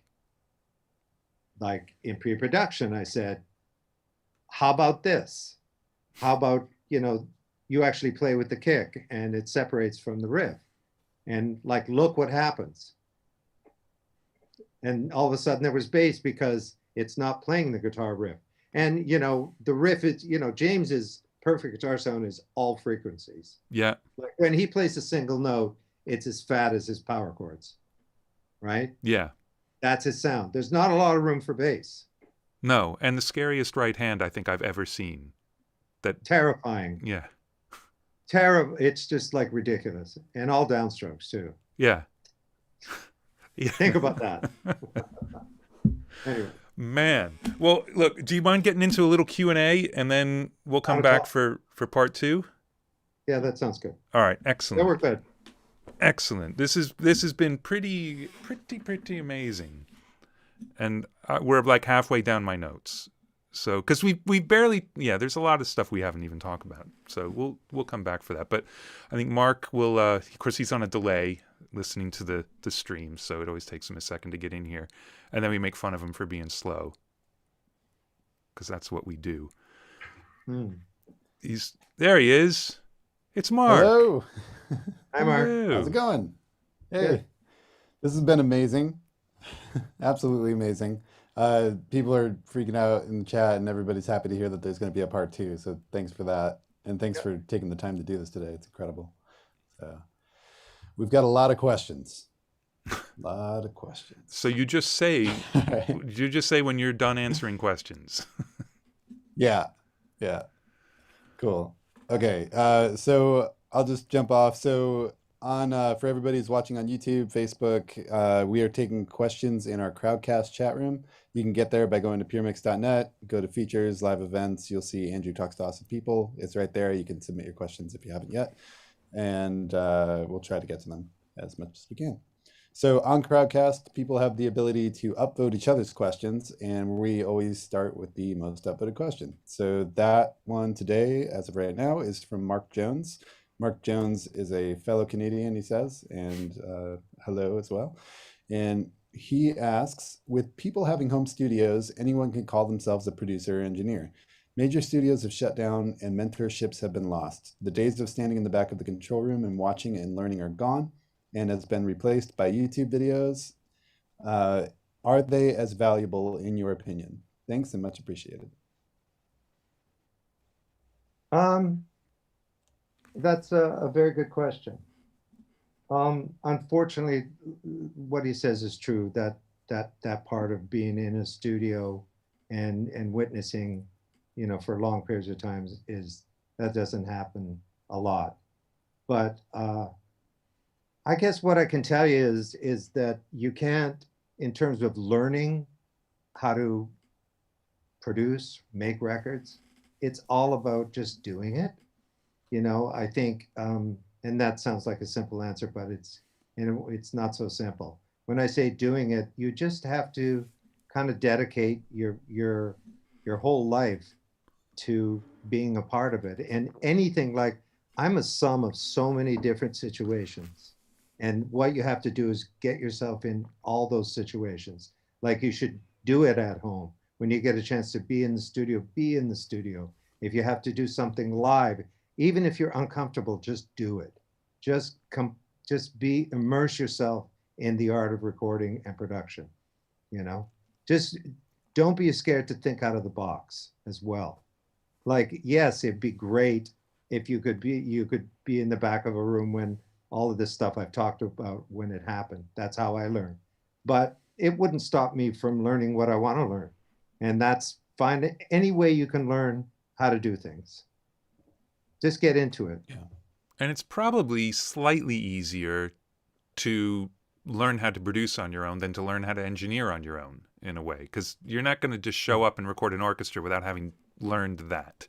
There's a lot of very specific things you better learn. But to get better at working on songs and interacting with people, and you can do that at home. You can do that at home. There's a lot of great things at home that can happen, but there's no during the whole COVID thing, you know, doing Zoom sessions and stuff was just not the same. But you know, I'm very old and I've been doing this a long time, and you know, all the musicians that I work with, like for instance, I just did some Bublé tracks, you know, and all of the guys that I know, none of us had been in a studio for 16 months. Yeah. And when the first day, it was like the best day of our lives being in the studio. Like you cannot replace that. And it doesn't have to be an expensive studio. This is the greatest thing about the new technology, because I've recorded great things on an ensemble with a couple mics and on a computer. That doesn't stop you from making great records, right? Yeah. Yeah, absolutely. That's great. Did I even answer the Okay, question? Yeah, of course. yeah, absolutely.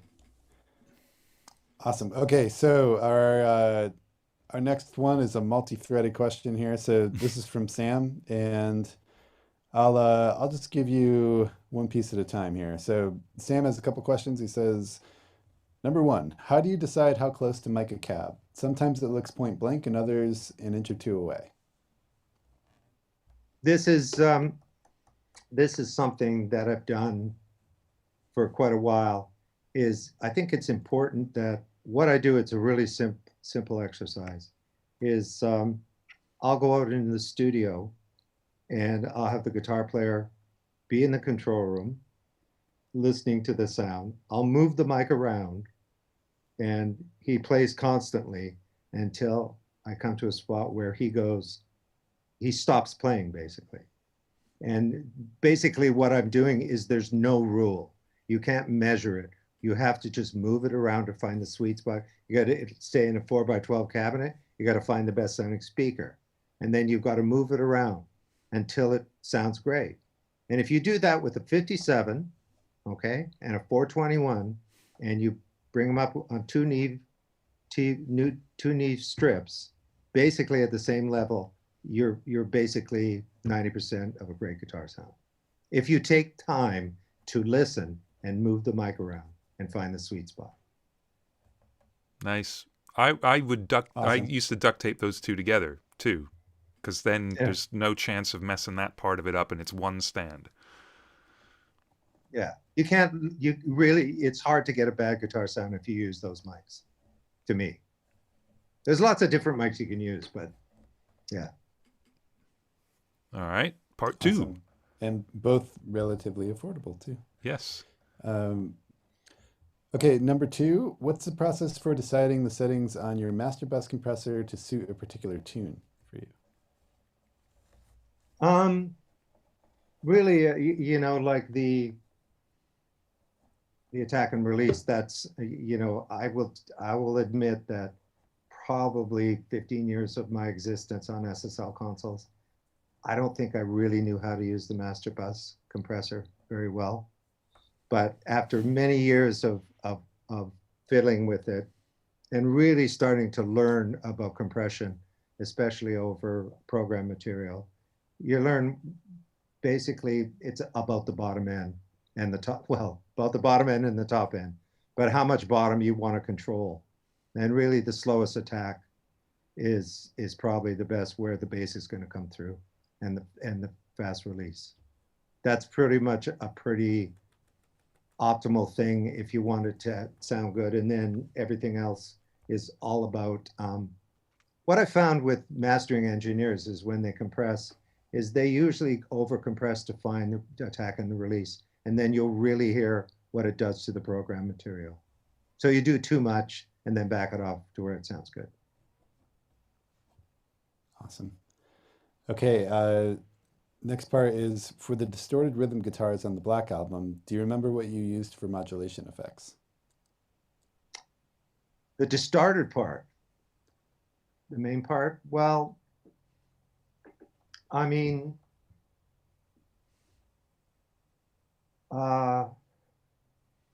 there's a hint of basically the AMS DMX delay unit. You can get what's called a chorus strip. There's one right in front of me. That's an attachment to the original AMS chorus strip. I should say a delay. And so I put a slight delay and add that. And that's actually the sound of the clean guitars. And by the way, UA is releasing that in the upcoming months. They just announced it. Nice. Which is like, because I have about 4 of them and they're really hard to maintain. And so many people don't know about the chorus aspect of the AMS delay, but it's on everything I've ever recorded since probably when they came out. Wow. Because also for a lot of the clean, not necessarily on that record, but a lot of the clean sounds would be JC120s or something, amps with the built-in chorus as well, right? Well, that has a certain chorus sound, and actually that's part of the clean sounds as well. So we use what we found is that the JCM 120, if you put EVs in it, you get rid of kind of the speaker distortion, and it becomes like a more beautiful chorus, right? So that's what we did. So that's what I do is you put EVs in the JC 120, you combine that with the DI, okay, James guitar playing for one. That would help. And then you use the AMS chorus delay. That combination is all the clean sounds on the Black Album and pretty much everything I've ever done. Nice. There you have it. Okay, next part is on Dr. Feelgood. How did you get the toms sounding that big on the title track?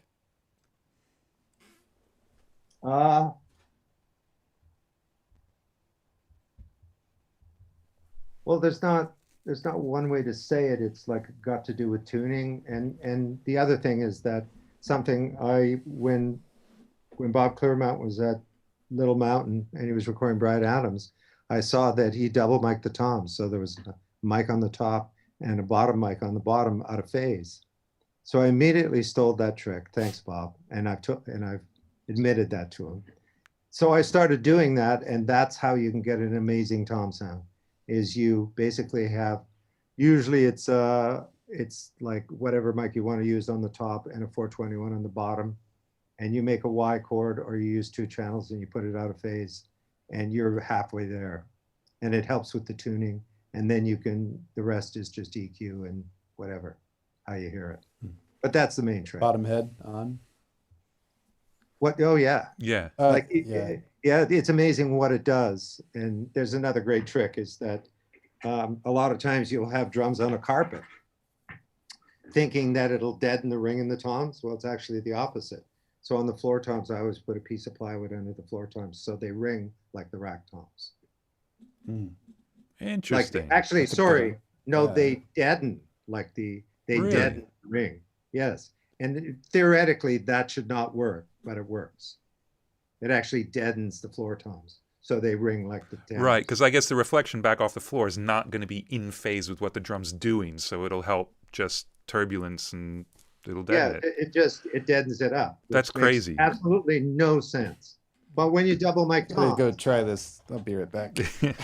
So, hey, speaking of drum sounds, let me ask you about, because there was one I wanted to bring up, but we're not necessarily going to get back to this record. So on the Electric Boys record, the All Lips and Hips song. yes. Is that just samples being triggered, or like what was the idea behind that drum sound? Because it is, first of all, gigantic, and second of all, great. And it put me in mind of the sort of the Dr. Feelgood thing, going for a hip hop drum sound in a way. And also all the way back to the kind of Aerosmith Run DMC thing. It almost feels like a hybrid track in that way. And I'm curious what was going on with that. Basically, it has a lot to do with the player, for one. Incredible drummer. And I wish I could remember his name. I'm sorry. But he was something else. He is something else. Very bottomish. But let's see. It was samples along. I never replace drums with samples. It's always a combination, and it's usually to enhance or change the tone of the drum. Right. You know, something's missing in a drum, you know, because, you know, you can spend days getting a snare sound so it's perfect, but, you know, the snare head, you know, loses its ring after about 4 takes and stuff. So basically, I'm in the habit of the samples that I use, it's always underneath the snare, just to change what you need in the mix. That's what I would say. So there's a lot of samples on the electric voice. Right. It's a combination of everything, but samples definitely. Well, everybody should go listen to that track when we're done. Yeah. There you go. Okay, awesome. And finally, Sam, with your 5-part threaded question, is your vocal harmony arrangements are great, and how do you approach them? And he says, thanks, Sam McCoon, at the end. Well,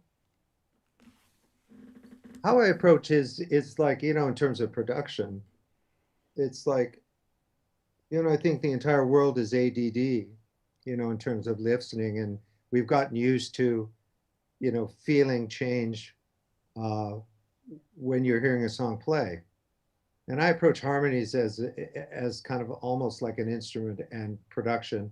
So, you know, it adds a rise in a chorus, you know, like you change, something enters, like putting a harmony in a B section, you know, without adding another instrument that could clutter it. You add a small harmony or a harmony, a 2-part underneath it. And what it does is it propels it to the chorus.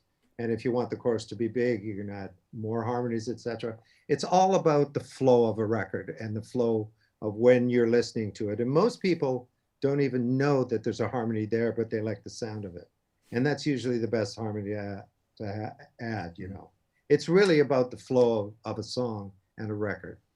You know, you add it when you want something to lift or you want it to move and to keep people's attention. And you have that same... Go ahead. Sorry? I was just going to ask if you have that same sort of theory about the second verse. When you get back to the second verse, there's got to be another musical thing, just something that wasn't in the first verse. Absolutely. And I can tell you a great story that I was talking to Steve Cropper at one point. And I had the greatest conversation, but we were talking about sitting on the dock of the bay. And he was telling me about how it was written, that Otis wrote it with tuning the guitar to an open E chord and just moving up the neck, which I didn't know. But anyway, we were talking about just that, right? And he says, well, you know, I played it with him on the New Year's thing that happens in Maui on New Year's Eve, right? So I played it with him, right? And he said, by the way, did you hear the piano in the second verse?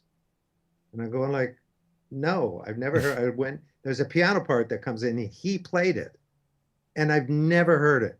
Wow. But if it wasn't there, you would have noticed it. And that's what you're talking about. Yeah. Something that doesn't change what's going on, but because you added it, it helps it move.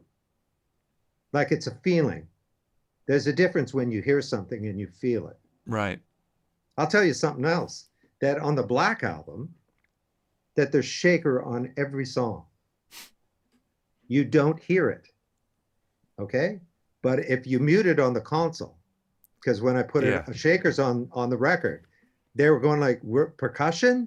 And I said, so, and I can't hear it. And I said, well, yeah, but I'll turn them off. As soon as I turned it off, it changed the whole, the way it felt. Yeah. So the shaker adds that kind of the swing that you're hearing sad but true. But you can't hear it unless you hear it on headphones and really listen for it. Yeah. But if, you know, Those are the things that I'm talking about. Same with harmonies. Right. You use it to move the song, not necessarily to gloss it over. Of course, Queen does it in a different way, but regularly, for me, the most part, it's really to move the track along. Right. The first Audio Slave record has percussion exactly like that, just very structural, but Lenny Castro gets inside of whatever drummer's groove he's playing with to the point where you don't hear it. But man, if you turn it off, yes, it just blows a hole in the groove. Not that, those drummers need it, but it really lifts it. Yeah. That's amazing. Okay. Awesome. Thanks for those questions, Sam. Those are great. And just definitely. And way to stuff the ballot box, pal. What's that? Yeah. He asked like 19 questions in one question and got it upvoted. In one, yeah. So, yeah. It was pretty good though. Okay. Yeah, that was all one question. Yeah. So are you good for a couple more? So question. Yeah, I got about 10 minutes and then I got to go to work. Okay. Okay, great. Cool. Question number 2. This comes from Michelle, and he says, on the Black album, you spent a lot of time chasing the guitar tone. Number 1, what were you looking for? And number 2, did you fit the other instruments around it, or were you chasing the overall band sound?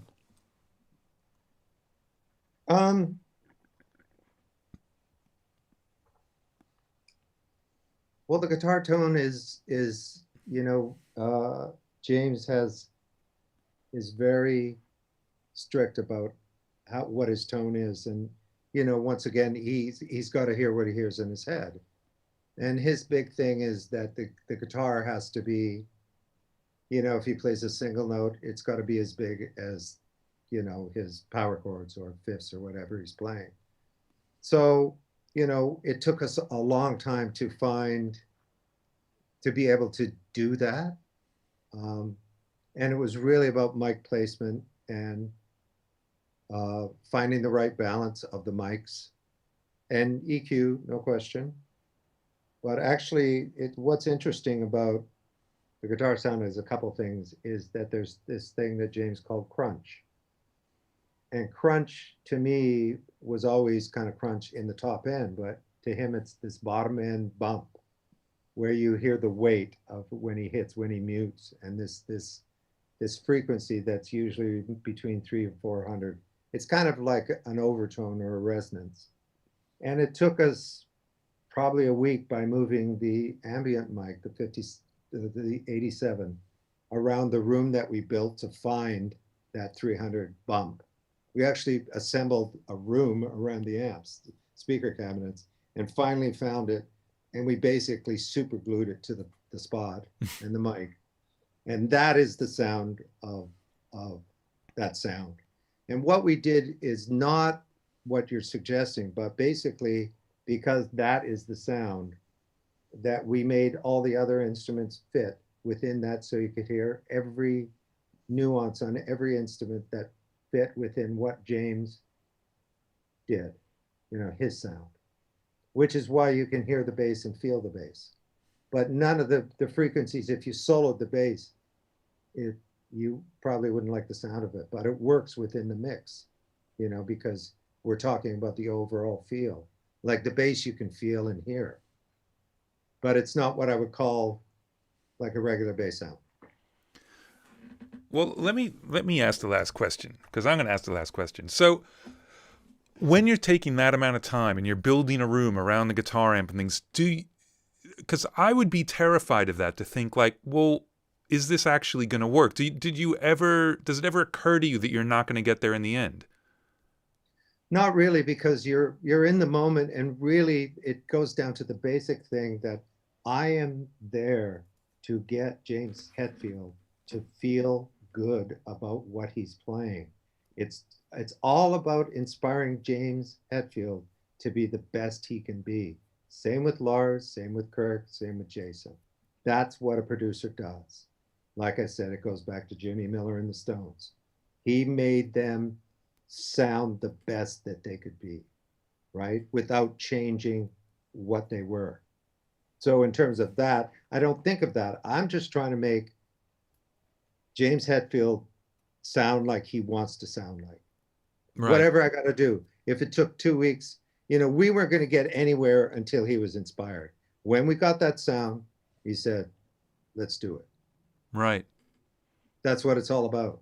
Yeah. And then I have to, you know, and we talk about the Justice album. Well, Thompson Barbaria, I hope I'm pronouncing the names right, but the problem they had on Justice is because James wanted that sound that I'm talking about, they pushed the compressor, the bus compressor.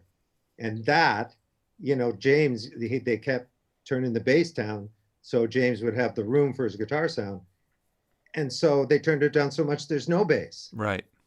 So I had the same problem when Randy and I started mixing the Black Album. The console there at the mix room has A, B, and C buses. It's 6,000. So I compress the drums like I normally do on the A bus, and there's no compression on James on the B bus. So there's no compression on James. Only the drums have compression. Right. And the bass. So that's the sound. There's no compression on James. So, but with the compressed drums, they could fit in within James and still be big. Right. But James's guitar wasn't going to drag the bass down with it. Exactly. You can hear the bass because the compression is not touching James's sound. Right. So there's all those beautiful, not a compressed guitar sound, right? There's so much room, but the size of the James's guitar sound is monstrous. Yeah. Yeah, absolutely huge. But I just lucked out anyway. Well, you know, it's more than luck, and I really admire the confidence because I know when it starts taking me a while in the studio, I get very self-conscious and I start to doubt whether I'm ever going to get there. But to just know, like, look, this could take 3 weeks, but we're definitely going to get there, and there's never a question about that. In the same way that once they made the decision you were making a record, there was never a question about that, and I love that kind of steamroller confidence, like we're always moving forward and we're going to get there, and it shows. Well, the other thing is like it's like James challenged me. Yeah, it's not good enough. Okay, motherfucker. Sorry. You can fucking swear all you fucking want. Yeah, no, I'm just saying, it's like, I'll get you your guitar sound, you know, and I did. Right. We did, but he was part of it. Yeah. That's the point. He was part of it. So he couldn't complain when he's, you know, basically when he said, that's it. It was it. Right. And you had all those years of experience of like, how did Page get that sound? How, you know, you knew how things reacted.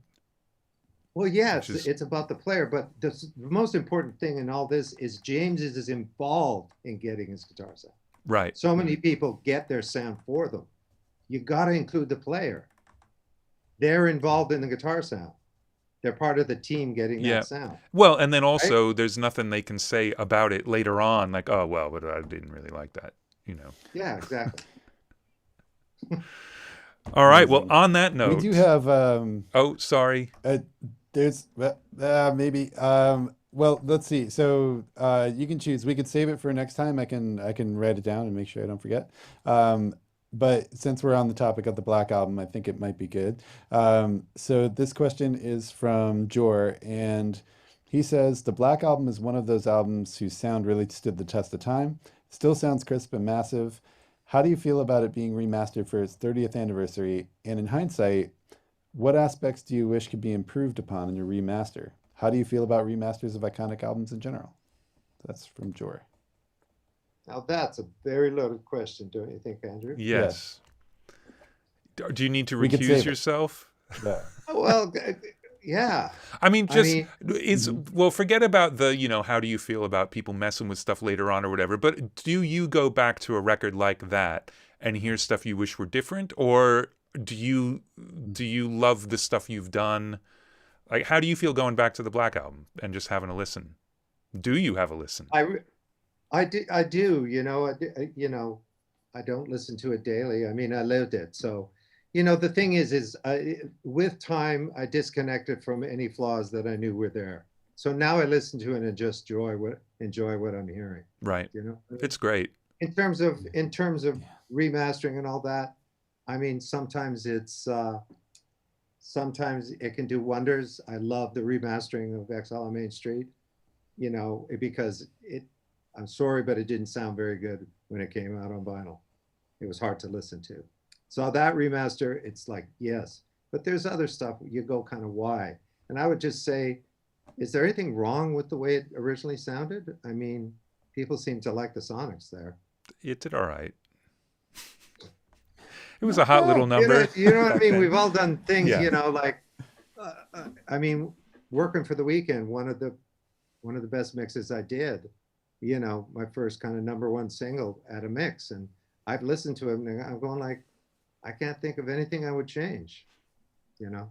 So, but, you know, whatever. Yeah, yeah, and I think it's also as you do more and more things, you start to separate sonics and technical things from your aesthetic, and that album is your aesthetic, and that'll never change, you know.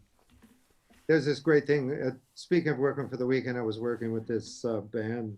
They're called Cadillac 3, but they were called American Bang, and I was mixing at home maybe 5 years ago. And I compared working for the weekend to what I was doing. And it's sonically perspective, it's exactly the same. So either I haven't learned anything or that's the way I hear it. Yeah. Do you follow me? Yeah. That's the way I hear it. So it's like the Black Album. Sure, you can remaster, but the way I heard it is actually how it was mastered. Well, You time know to what I get the Oratones out then. I think it sounds good on Oratones too. Yes, I'm sure it sounds gigantic. All right. On that note, we're going to let you go, but I will schedule a part 2. Sounds good. Which will be fantastic. Mark, thank you so much. So just because Bob's got to go, this is where we awkwardly like wave, and I'll mute the microphone and switch to the thanks for watching. So thanks everybody. Good to be back.